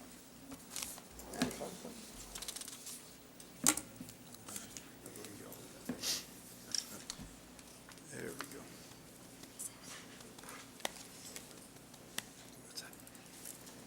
All right. So I want to thank you all for giving me the opportunity once again. As you know, my name is Bill Savarino. I represent E3 Integral Solutions. I know we have some of the new board members since we implemented our project here. So I wanted to really introduce myself. I made a couple of presentations, one to you all at the first of last year, and then to your facilities committee in September. So I just want to kind of refresh, answer any questions you may have, but this is a great opportunity, and as you know, E3 is a partner of TASB. TASB went out for an RFQ, selected E3 to be their partner to provide these type of services for school districts across the state. So what with us of TASB, we have Cesar Lopez, who represents TASB, in case there's any TASB questions as we move forward. What E3 does, we are in the energy conservation facility improvement projects, or in that industry. We provide facility improvement projects and then create a funding source to pay for the project. That's the conceptual approach to the project. We address deferred maintenance issues. Every school district has deferred maintenance issues. Our expertise is finding the efficiency opportunities to create the savings to fund those. In this particular case, we're going to talk about LED. So back whenever we initiated the original project, the district went out for RFQs. You had different companies do presentations, and then we were selected to first perform an audit, which we did. And we went through every single one of your campuses, multiple months of not only auditing your HVAC and specific controls, scope of work and facilities, but district-wide, every classroom, every mechanical room, every fixture in the entire facility. The district at that time decided that you wanted to address your HVAC needs, and we would look at the lighting once E3 came back with a proven performance on construction and also on the savings. That brought us to our presentation last, I guess, a little over a year ago, where we created energy savings over a year period. Our guarantee was $639,000 a year, and we ended up at $698,000. So that was what led us to then move forward, and I know we had some flooding issues and buses and so forth. There were some priorities that kind of things took the back burner, I'm sure, but we went to the Facilities Committee, presented this information to the Facilities Committee. Everything has been very positive, and I think as we move forward, you'll see why financially. Just real quick, some of the board members, $12.8 million project, that was our original project that we implemented. We found some 0.29% funding available. You can see our savings graph at the end of that first year. The 698 is what we had achieved. Really a positive project. In terms of us working with school districts, that is our number one priority. Our association with TASB, our partnership with TASB anyway, has really led us that way. So we've implemented now, I think we're working over close to 120 school districts across the state of Texas now. And as far as LED, we are by far the leader with school districts. We have over 80 school districts across the state now where we've implemented LED projects. Some of the LED local projects that you may or may not be aware of is we're implementing projects in Brownsville. San Benito awarded us. We have neighbor Donna, neighbor Ed Couch Elsa, Valley View, and Rio Grande City. Those are all the Valley projects where we're actually implementing the LED work. So.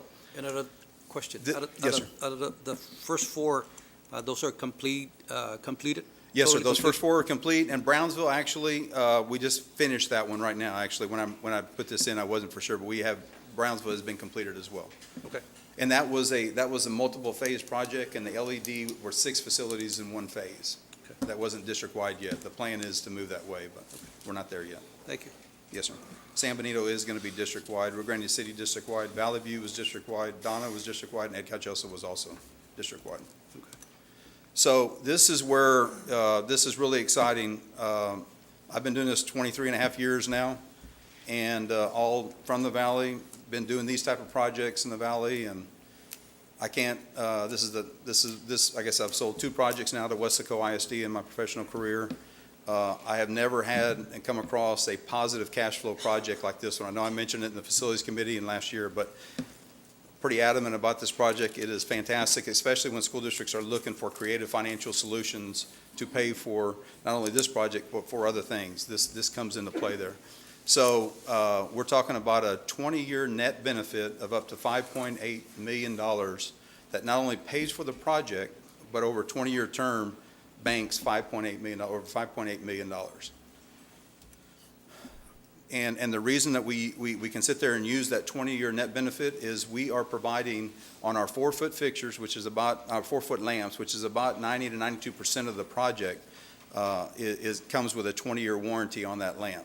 So that means when we do an LED retrofit, we're removing all of your ballast. The district will not have to worry about ballast ever again. That's a major expenditure. And then also you're not going to have to worry about a lamp for 20 years on the 4-foot lamps anyway. Your other outdoor security parking lot, those come manufacturers, typical manufacturer warranty 5 to 10 years.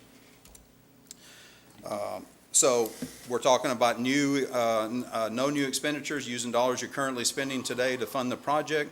We're going to improve the quality in the classroom. We're going to improve the learning environment in the classroom, and we're going to let energy savings not only fund the project, but exceed that.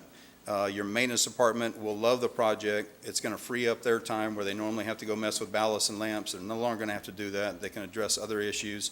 And then an additional benefit, financial benefit, is we feel that there's San Benito's is close to $300,000, so I just put in there, we think there's up to over $150,000 in utility rebates. It's just free money for doing these type of projects, just incentives through AEP.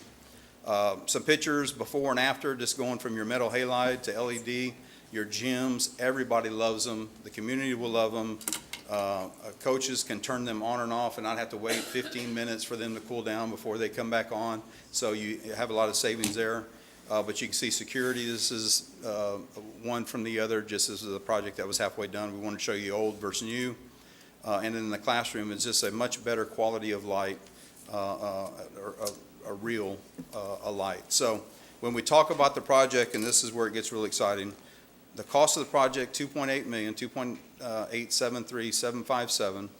The savings associated with this project in both energy savings and O&M, and O&M is parts only. We're not talking about labor.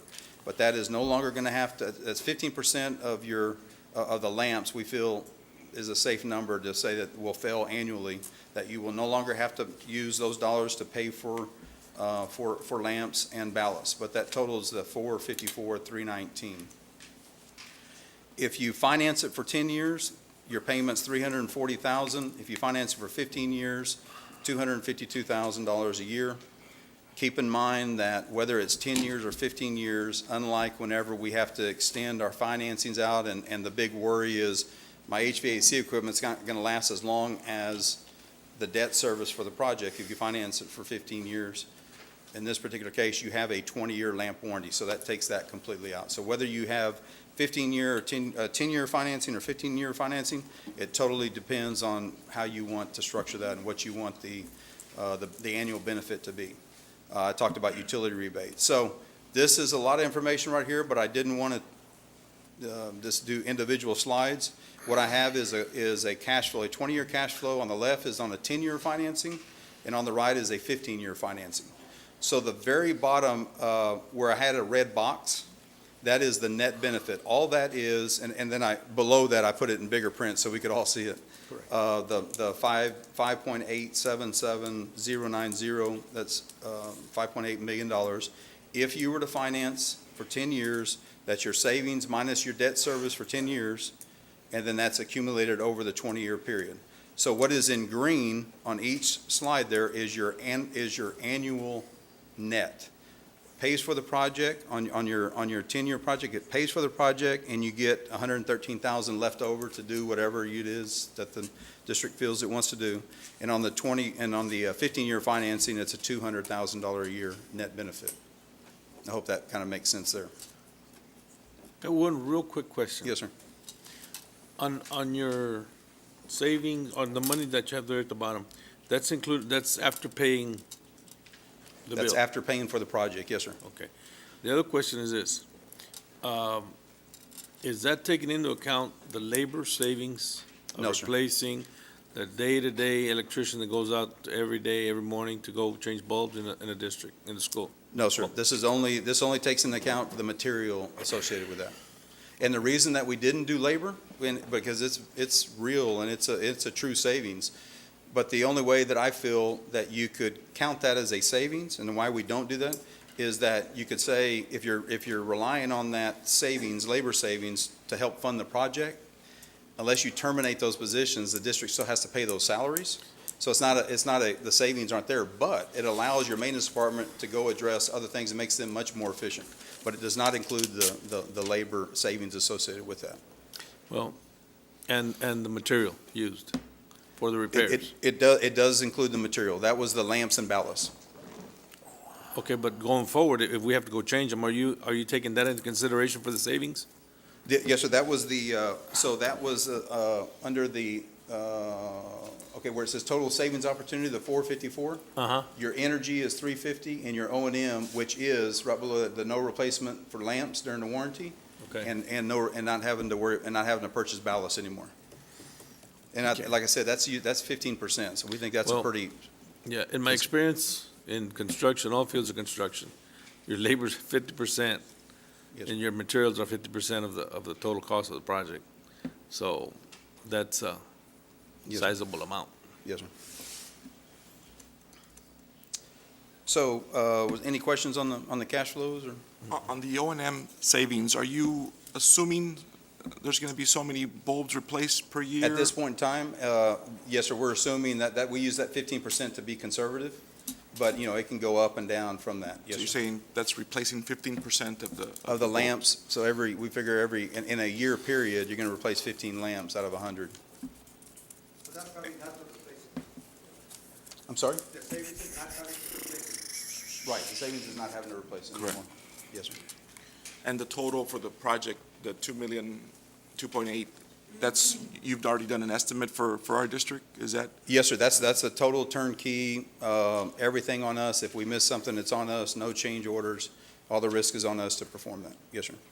Is that just interior lights, or what are we That's getting? interior and exterior. The only thing that is excluded would be all your baseball, softball, tennis court lights, that's excluded. And your specialty stage lighting is not included, because typically those are, stay away from the specialty lighting. Parking lots? All parking lots, all security wall packs, hallways, everything. That's every interior and exterior with the exception of sport fields. I was one of the board members that brought this forward, and reason I did is that we did a walkthrough, what was it, about a month ago? That we went to one of the new buildings that we're getting, and all I could hear was comments about the lighting, wow, the lighting. I think our principal made a comment also, Yvette, if I'm not mistaken. Everybody was in awe with the lighting, and it was the LED lighting. Oh, yeah. So therefore, if our principal and all the people who were there were admiring the lighting, of course, light is light, right? But there's different kinds. Right. That's why I want to make sure. And I also recall, Bill, that your company was the one that did as you stated earlier, the air conditioning for us at the high school and guaranteed the savings. Yes, sir. That first year we did, yes, sir. And did you match that? Did you meet that? We exceeded that by 60,000. Okay, I also remember that we did not do the lighting at that time simply for the fact that we wanted to make sure that if one of them didn't make the cut with the savings, that you weren't going to be able to blame it on one or the other. Well, it was the electrical, no, it was the air conditioning. So we wanted to keep it clean. Yes. So I'm all for this. I mean, I know this is discussion and we're not going to take any action. But, Bill, time frame. Next slide, perfect. I didn't. Oh my Yeah, so we're God. good. Yeah, we're good. So we're looking at about 10 months worth of construction once we get the contract signed. I think we have 10 and a half months is what we were thinking. That's to complete the project from start to finish. So once we get the contract signed, we feel we can knock this out in 10 and a half months, the entire district. So contract signed 10 months. Yes, sir. I think it's 10 and a half months, actually, I believe. And then one thing I want to touch on, and we touched on a lot of these benefits, but the last two that I highlighted in red, our cost of this project is not, we're going to force you to move kids and disrupt the learning environment. I want to make sure all the principals understand and administration. All of our projects are priced to do this work after hours, in the evenings, early in the morning, or on weekends. We will never disrupt the learning environment. And so I just want to make sure that everyone understands that whenever our price includes doing work, our guys usually get here at 5, 6 o'clock in the afternoon, and they'll work till 2 or so in the morning. And whenever they're done, teachers won't even know that they've been there until they go in and, if they turn on the lights, they may see a difference. Wow. Yes, sir. So where we're at now is we have a buy-board proposal to go hand in hand with our audit, from the previous, all the engineering that we did. So whenever if the district wants to move forward and for consideration, we're ready to go. So. Do you, in a project like this, do you normally do the classrooms first, or what do you do first?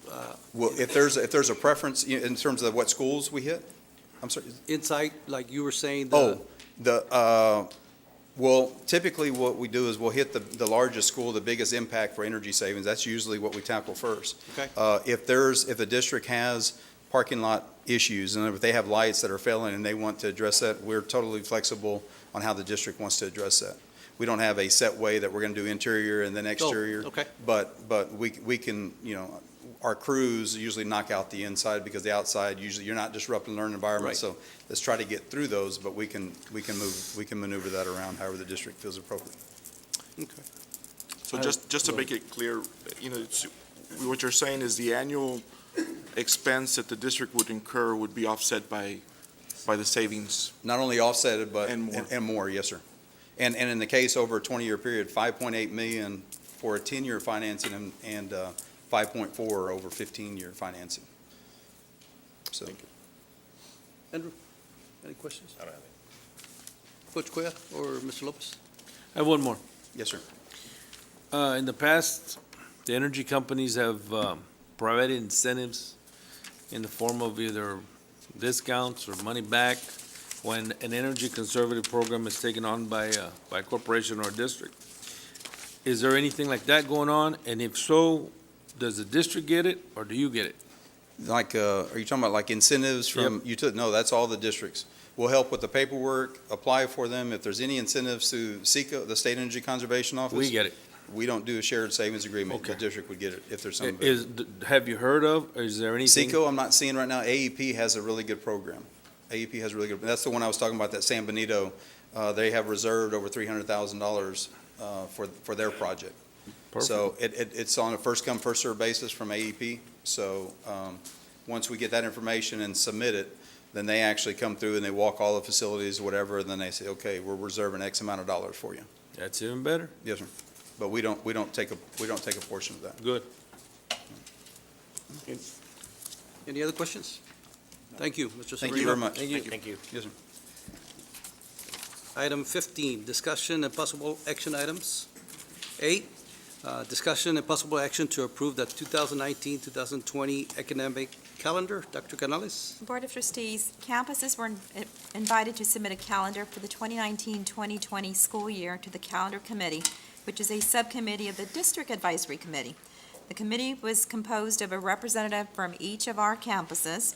The committee met on February 7th, 14th, and 20th to review the calendars and narrow the selection to 3 options. The 3 options were reviewed and approved by the District Advisory Committee on February 25th.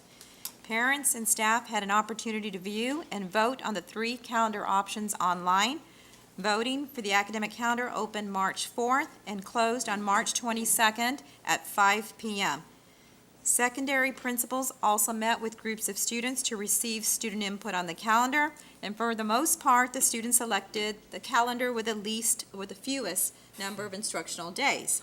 So we do have the voting totals below. We had 3 calendars. The district summary was calendar 2 with 444 votes. And you can see the breakdown by teacher, parents, school non-teacher, and departments.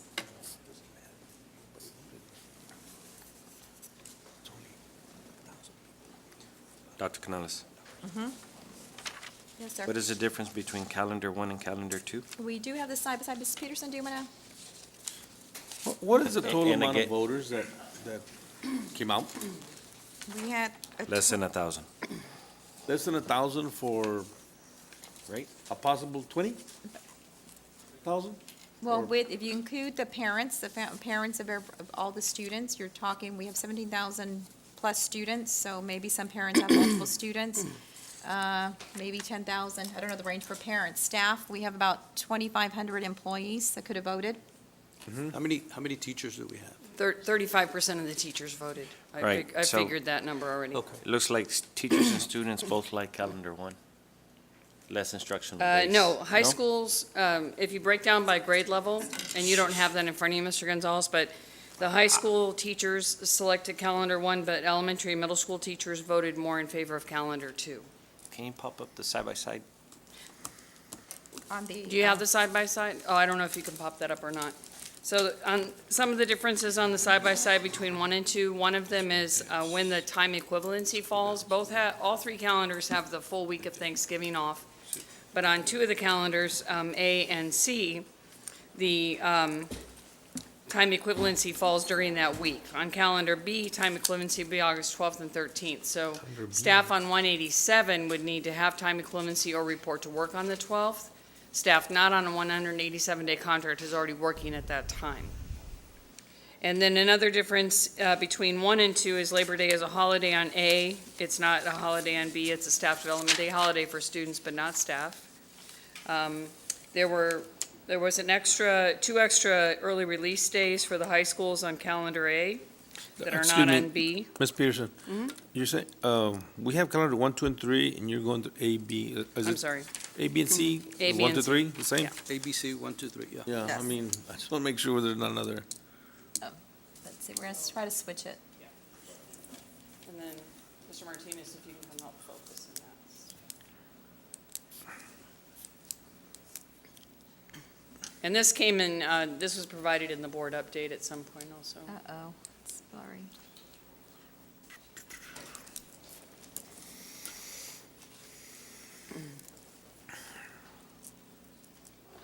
There we go.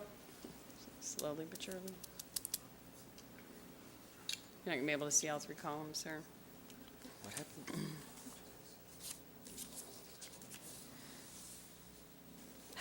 Getting dizzy. It's good. Okay.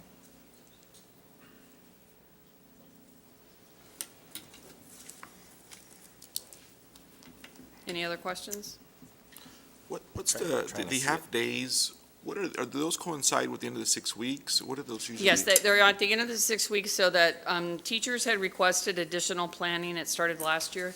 They requested additional time for planning during the school day. So these fall at the end of the 6 weeks when they are receiving benchmark data or content-based assessment data so that they can take that then and plan and adjust their instruction for the next 6 weeks. And they, campuses can structure that half day to see however they'd like, so they can bring all teachers together. They can do it by content area. Administrators can split up. However, it's up to them to structure the day, but it's expected to be teacher planning. And the teachers did request extra planning time.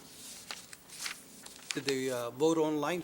Was it online or was It was online voting, so it opened on March 4th, and we sent a district-wide email and all, email out to parents and staff. A reminder was sent just prior to spring break. Again, it was announced by principals on the campuses throughout that entire time in newsletters. We had it in our district communique, so it was well publicized. I'm just surprised that, like you said, 35% of the teachers voted. Yeah. I think, They don't want to choose. I know. Or maybe all Well, three. I got the email. I was looking for option D so that Labor Day my boys could be in school. Peterson. That's the one day I get. How many early release days? 1, 2, and 3 respectively, which one? Could you? The early release days are right here. So you can see on calendar A or 1, they had the 4 dates plus 2 more for the high schools. And calendar 2 or B had the 4 days, and calendar C only had the 2, which fall right before the Christmas holiday and then at the end of the school year. Okay. Dr. Canales, which one are you recommending? After looking at it, the Board of Trustees, we are recommending calendar 2 as presented. Calendar 2 also has the most amount of instructional minutes for all levels. Actually, calendar C had slightly more minutes, but calendar 2 has more than 1. The only concern that I have, and I know Dr. Canales, you've already recommended, is the early release days. And Abel, can I ask you a question? Abel? The instructional minutes are here on this line. Or Mr. Aguilar, I'm sorry. You've been a high school, or elementary school principal here just recently. Did you have any experience with the early release days of kids just not showing up because it's an early release day? That does happen on some of the campuses. Many times, parents just won't send them because it's just half a day, and we did experience some lack of attendance concerns on some of the elementary schools. So I know that's an issue that does come up. Well, that concern's been brought up to me, and that's why I would say Dr. Canales number 3, and only because elementary schools are the ones that would be affected by the early release days by not sending their kids in. And if we look at the ADAs, those are the schools that are helping us out on the ADA and by bringing the kids in. So that's one point I would another like option to would point be that out. we stay with calendar 2 B. or B and just take out a couple of early release days out of that, because there are other differences between the 2 calendars. So you could, if you want to reduce the number of early release days, stay with calendar 2 and then just reduce the early release days. How many early release days were in calendar B? 4. 4.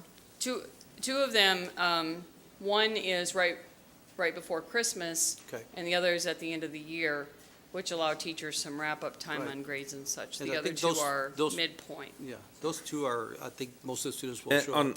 on calendar 2, the question is going to be asked sooner or later. Super Bowl Monday, is that off? On On all all 3 three calendars, Super calendars. Bowl Monday All is right. off. Ms. 'Cause Peterson, I know it's gonna be asked, so might as well ask it now. No, all three calendars have Peterson. that day off. Ms. Peterson. Ms. Peterson. Yes, Quick yes, question. On the early release, and if we narrowed it, go down to two, I know some of the concerns at the middle school were we're releasing the students at 12:45, whatever time, and I thought that time was for them, but then they get stuck in meetings and they really don't get to do work. So if it's gonna be for the teachers in, so that they can get their grades in or stuff like that, then that's what it should be, and we shouldn't be in school meetings for whatever reason. It's for planning. Okay. So, if this is what we're gonna adopt with going with 2 days, at least when they have that half a day for them to get their work done, then they'd be allowed to get the work done that they need done.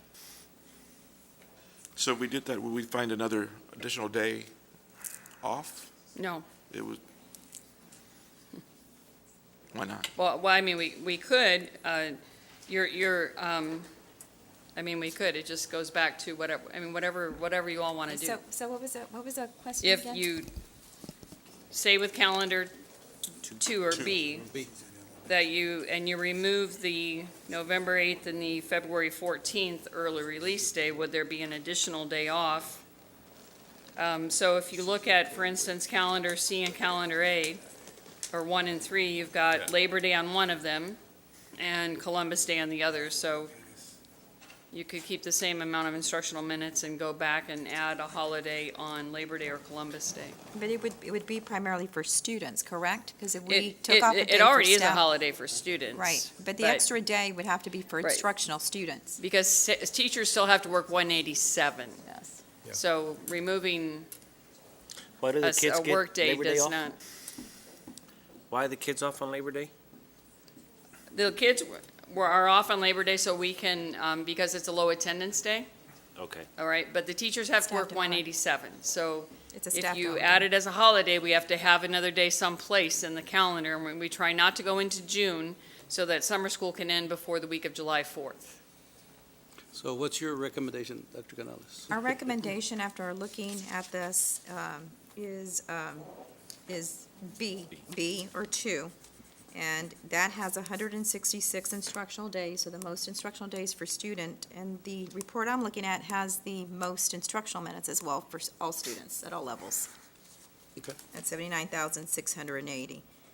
The early release is, something that we could consider and work around, or early release doesn't mean we have to have children leave in the middle I'll of the make day. a motion. Ivan, So we have I'll a make a motion to go with B or 2 with less instruction, with less early release days.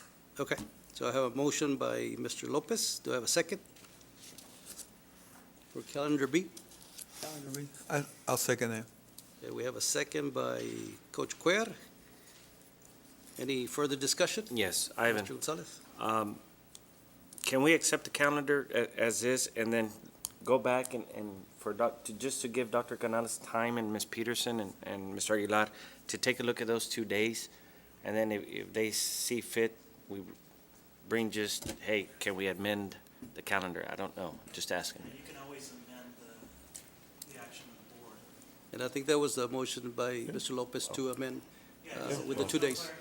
Right, there wasn't any detail on which days, and so Right. you can, administration can come back and suggest the days, and y'all can approve at that time. But at least this gives the administration some guidance and some direction as to what the wishes of the board are.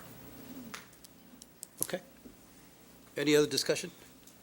All right, so we have a motion by Mr. Lopez and a second by Coach Cuellar. All those in favor, please say aye. Aye. All those against? Motion carries for calendar B, correct?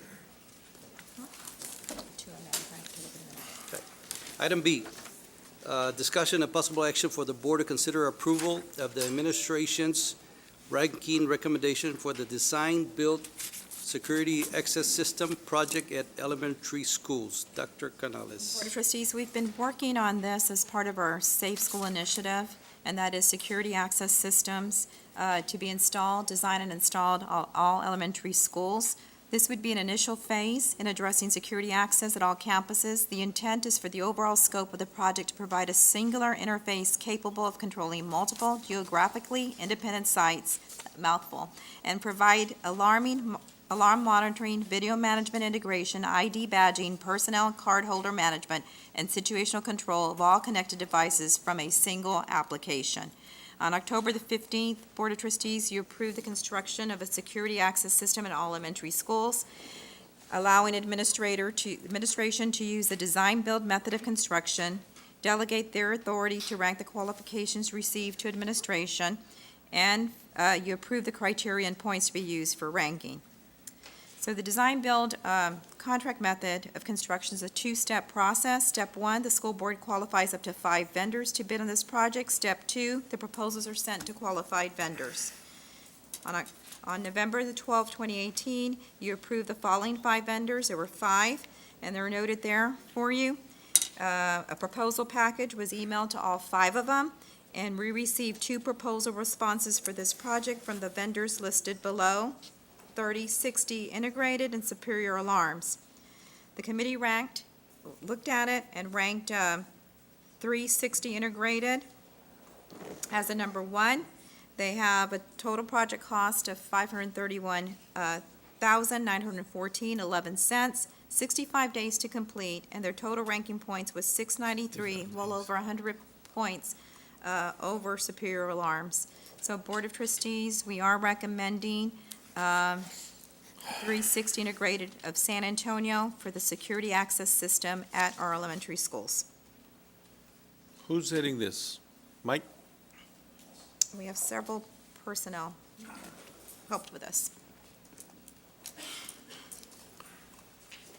Mikey, on this, we're actually ready to go. Oh, yes, sir.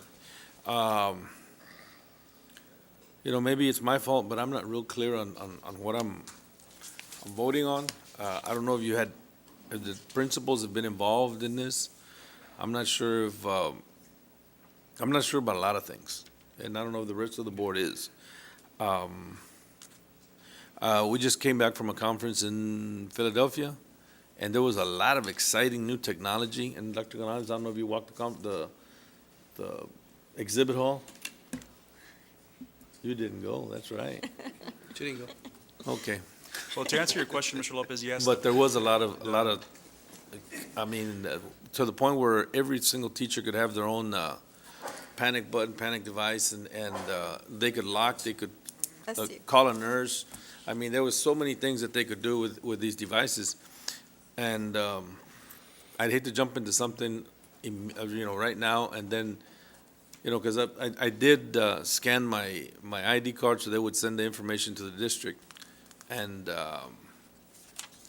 get Dr. Canales that information, probably send it to you so you could look at it, and we'd get the best bang for our buck. So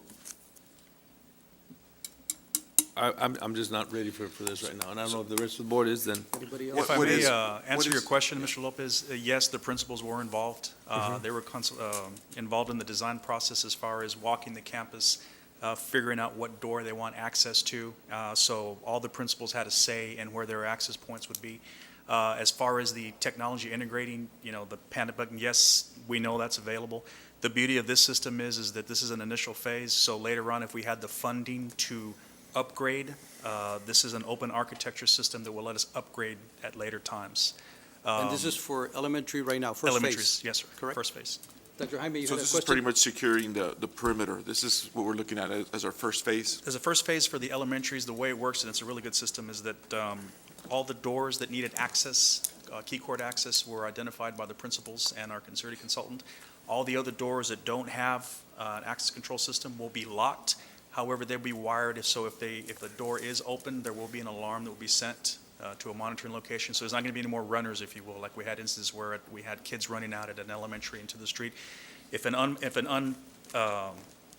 access door is opened, we know. We also have the ability to control all of the access points, either from the campus or from central office locations. So for example, if we did get information, the technology allows us to hit a button from central office and it locks all of the doors that have the key card access to it, because remember, all the other doors are locked already. There's also a panic device that's installed at the main entrance where there will be an intercom monitoring system. So a person visiting the campus will be able to push the button, identify themselves, and the operator, whoever it would be at the station, the front officer, will be able to engage the mechanism, let the parent inside the building, and then go through the normal Raptor systems and controls like that. There is a panic button there as well. So if there's any kind of emergency, they can hit that button and send it straight to the software that calls the police immediately. Like I said, it's really great. What's the beauty of this system is that it can be built up later on, if you will, through open architecture. So if we do have the money or the funding to do these other great things, we can.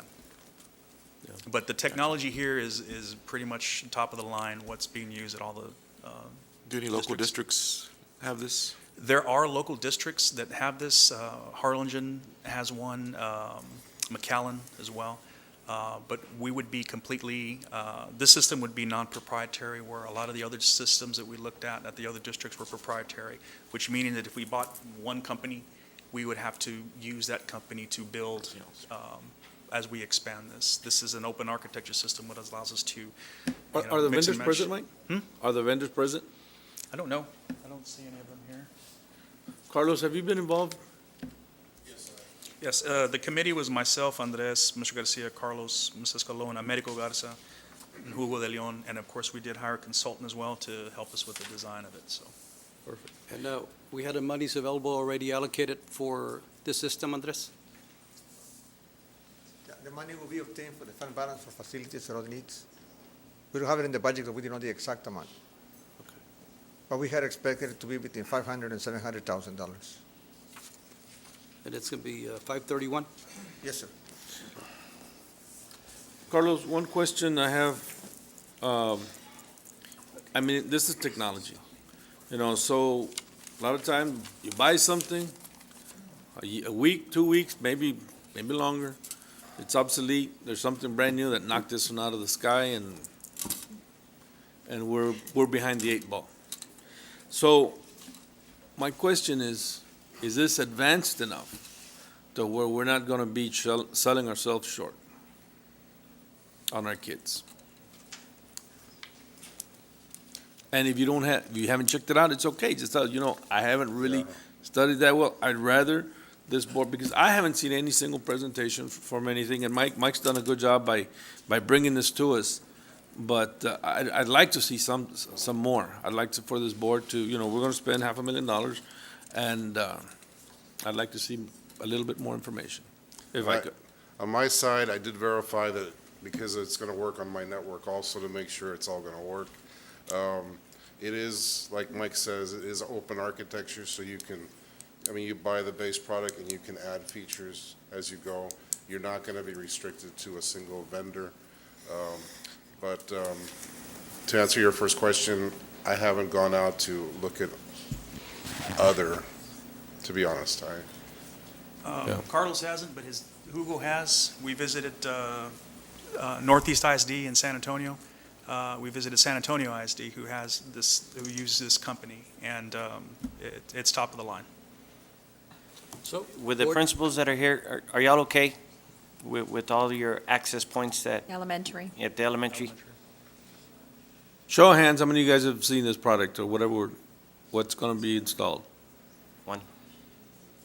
We've not seen the product, but they have come to our campus and they Yep. walked us through and we discussed the access points and what we wanted to see, so we were involved in that. Mike, going forward, the gates can be added? Yes, this software would allow us to, like I said, add later on. So if we had the resources to do the remote gates, we can control them with this system as well. My concern has always been at the gates, start at the gates, and I know this is a starting point and where we're at. It's more cost effective to do this Right. than Then- to start the gates. And I understand. I'll move to accept the recommendation by Dr. Canales. I'll second. We have a motion by Mr. Gonzalez and a second by Dr. Jaime.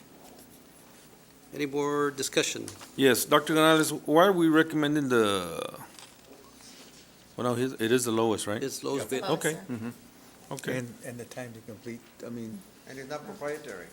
It is, Now, it is the lowest. do you Okay. know, if, Dr. Canales, House Bill 3, I know has a proposal in there where they're gonna either not reimburse, but gonna provide additional monies for security. Or do you know if we go ahead, will we get reimbursed for that? Probably not reimbursed, but we can definitely apply for that to Phase 2, which is the middle schools that we're going on Okay. next. And we want to get to all the schools. And eventually, high schools will be Phase 3.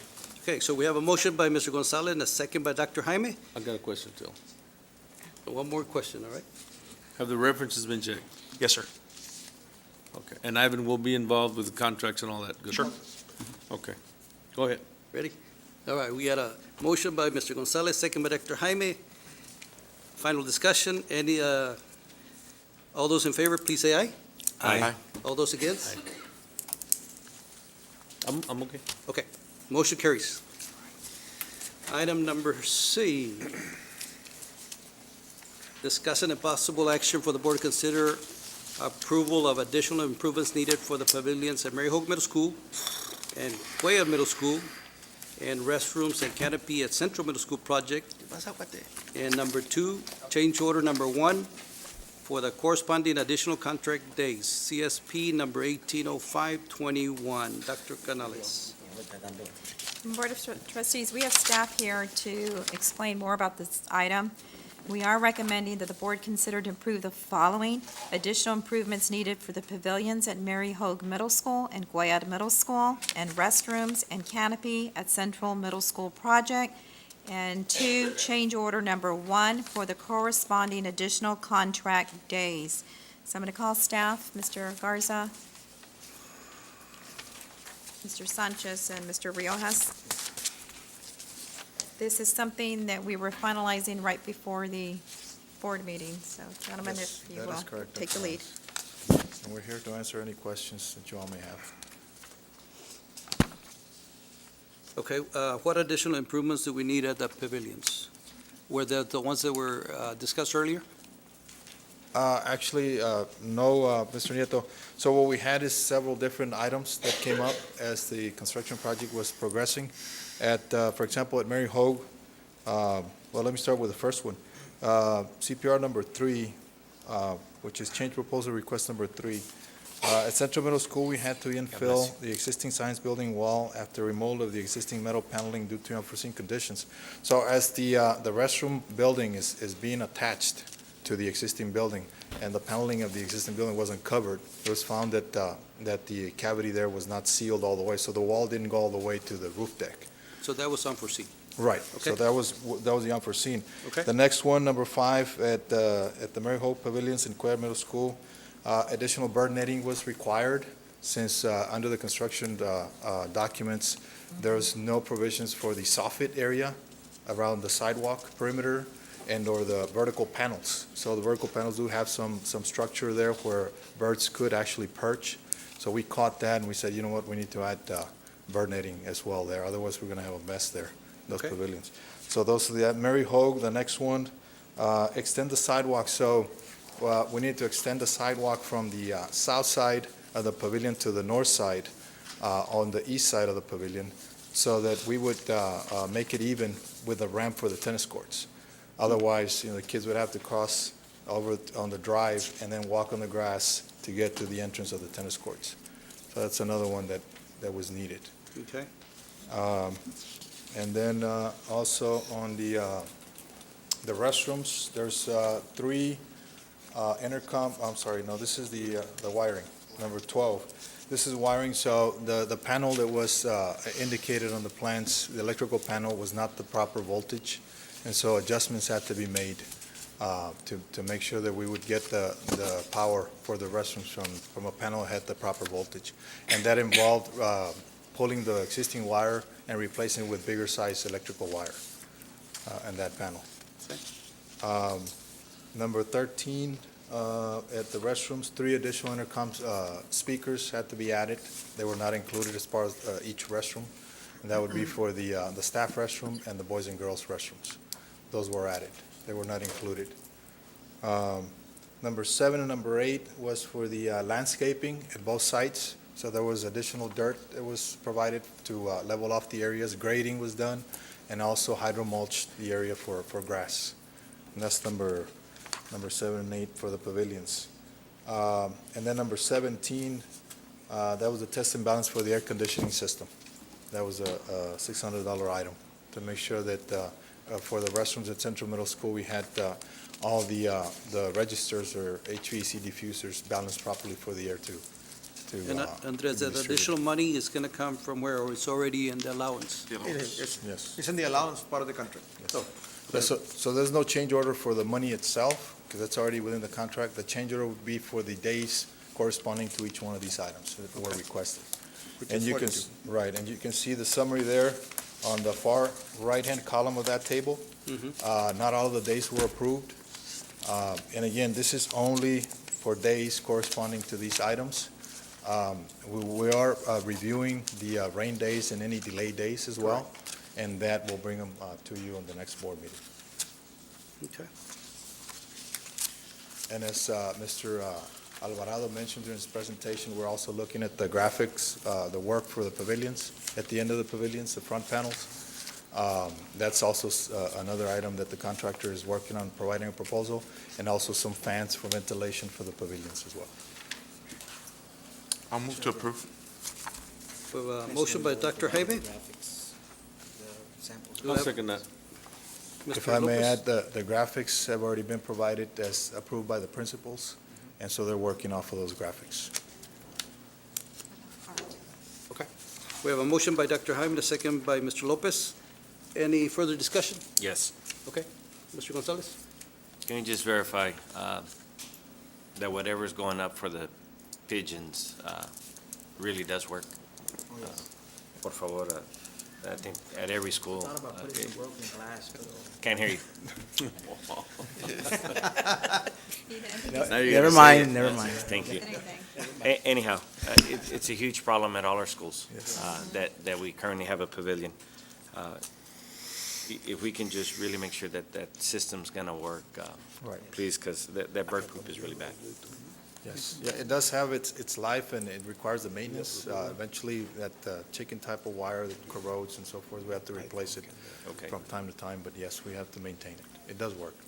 Okay. Any other discussion? Court Cuellar? None. We're fine? Okay, so we have a motion by Dr. Jaime, a second by Mr. Lopez. All those in favor, please say aye. Aye. All those against, motion carries. Item number D, discussion and possible action for the board to consider, one, approval to reject the only one proposal received for the fueling station at the Transportation Department project, and approval to restart the design-build process again for this project to provide the opportunity for additional vendors to submit qualification statement for the project. Dr. Canales. Board of Trustees, just again for the background, an inspection by an outside company revealed that the tanks have reached approximately 75% of their life expectancy. If and when the tank fails, it will be an environmental catastrophe that would expose the district possibly to heavy cleanup costs and fines. We are asking, and for your approval, to reject the proposal. We received only one for this project, and to approve administration to restart this project by using the recommended procurement method outlined below. So moved. That is the, okay. We have a motion by Mr. Lopez A second. and a second by Dr. Jaime to reject, correct? Yes. The only one proposal. Any discussion? Nope. All those in favor, please say aye. Aye. All those against? Motion carries. Okay, and then we need the board's approval of administration recommends the design-build method of construction as a procurement method of construction. The board to determine whether they rank the proposals to be received or that you delegate that authority to administration, and that the board approves the criterion points to be used for ranking the proposals to restart it, so to restart it. So, Mr. Lopez, you're okay with the addendum there? Yeah, sealed bids with No, the we provided. recommended design build. Design-build. Design build. Design build? Yes. Correct. Okay. Yes? And Dr. Jaime, you okay with the? Second. All right, so motion carries. Let's go. Okay, all those in favor, please say aye. Aye. Aye. All those against, motion carries. Item E, discussion and possible action for the board to consider approval to, one, extend the award of the depository contract with the Texas National Bank for the 2021 biennium school year, RFB number 150547, with certain modifications. Or number two, to release a request for proposals for bank depository services for the 2021 biennium year. Dr. Canales. Board of Trustees, we have Mr. Sanchez here to walk us through this item. Mr. Sanchez. Yes, in 2015, the board approved Texas National Bank to be the depository bank for the district. We had a 2-year contract. Then in 2017, we brought it to the board for approval or renewal. We renewed the contract for 2 more years. This time, we set up the agenda to consider renewing a second time for 2 more years with certain changes to the terms on the contract or the option of going out for proposals. When we did it in 2017, we had to renew a contract with the same trust we had originally. This time, the Texas Education Agency gave us the option to extend and making changes to them. Now, I imagine that is because the interest rate went up, so that we wouldn't be tied down to the lower rates or whatever arrangements banks had with district before. We had done an agenda item, submitted an agenda item to the board when we had a recommendation of going with what we call option 2 for the renewal of the extending that we renew the contract, extension of the contract, sorry. We understood from the bank that we had 2 options for renewal, option 1 and option 2. So we looked at them and we said, well, we want to go with option 2. I called the bank on Friday to let them know that we were going to recommend them and that we were going with option 2. And then they asked me a couple of questions, and today the bank sent me a letter. Said, Mr. Sanchez, we only had 1 option. It had 2 parts, but it was not supposed to be 2 options, just 1. The option that we submitted was to extend the contract and with maintaining at all times initially $2.5 million in deposit without paying us any interest to offset the cost of services, all the fees that we pay. And with the revised proposal they sent me today, they're saying we'll reduce it to $2 million. Instead of keeping 2.5, can you keep $2 million if we won't charge you any fees? Just for reference, the prior 4 years we were required to maintain $4 million. So we're actually having to maintain only $2 million, which $2 million we can invest in somewhere else at a higher interest rate. So you're saying save some money. To extend with Texas National Bank, no options? Yeah, with 1 option, yes. Well, I know, but you have it in yellow, option 2. Yes, I said we were recommending. Wesley was recommending option 2. That's why I put it in red. It got changed. Yeah, it was in red that we were recommending 2. And then I mentioned that they sent me a I move letter to in yellow. approve as recommended So by it's a Dr. handout Canales. you have, right? I'll second. I got a question. Yes, sir. We have Are you a- happy? Yes, yeah, we're happy with the That service was that the bank provides. Question going to be, sorry, that's okay. Okay. Are you happy? Yeah. All right, we have a motion by Mr. Gonzalez, a second by Dr. Jaime. Any discussion?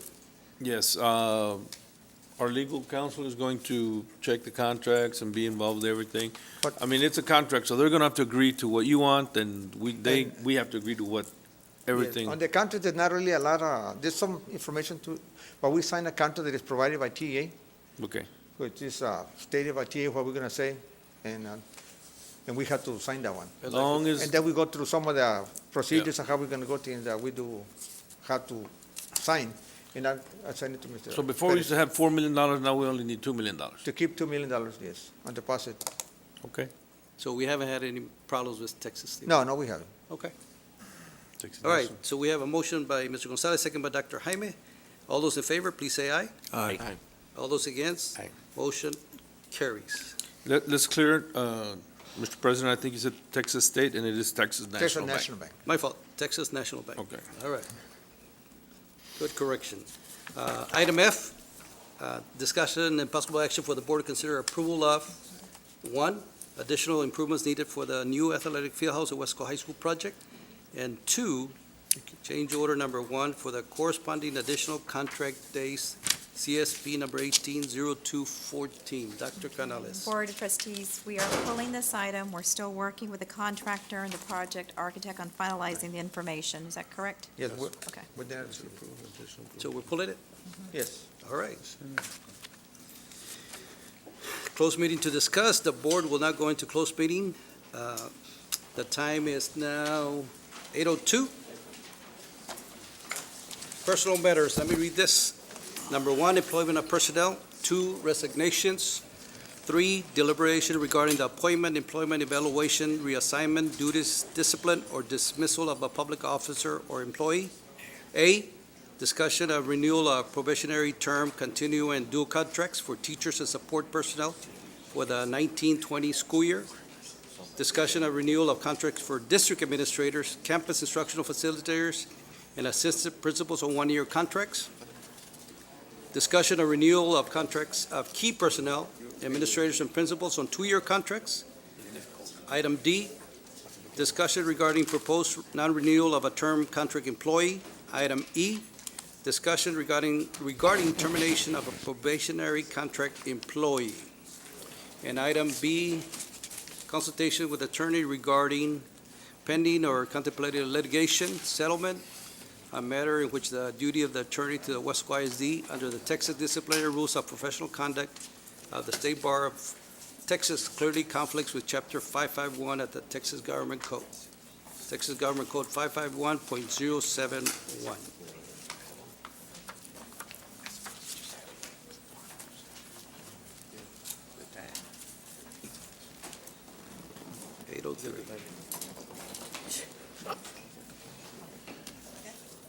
We're ready to go to closed session.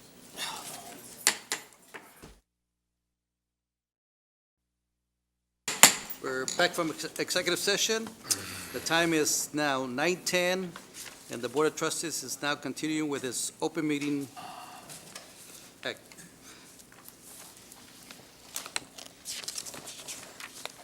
Dr. Canales, employment of personnel.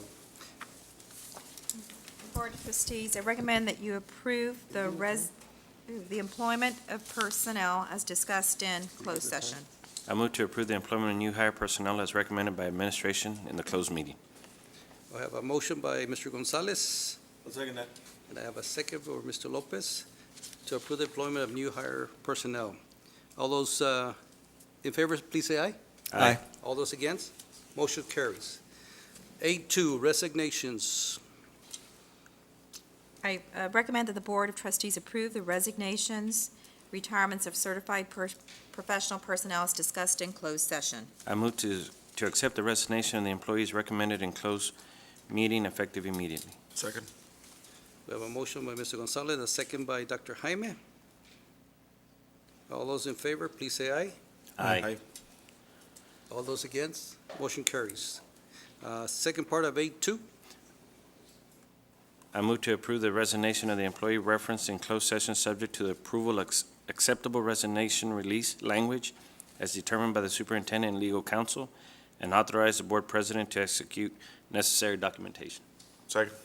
I have a motion by Mr. Gonzalez and a second by Dr. Jaime to approve the resignation of employee referenced in closed session.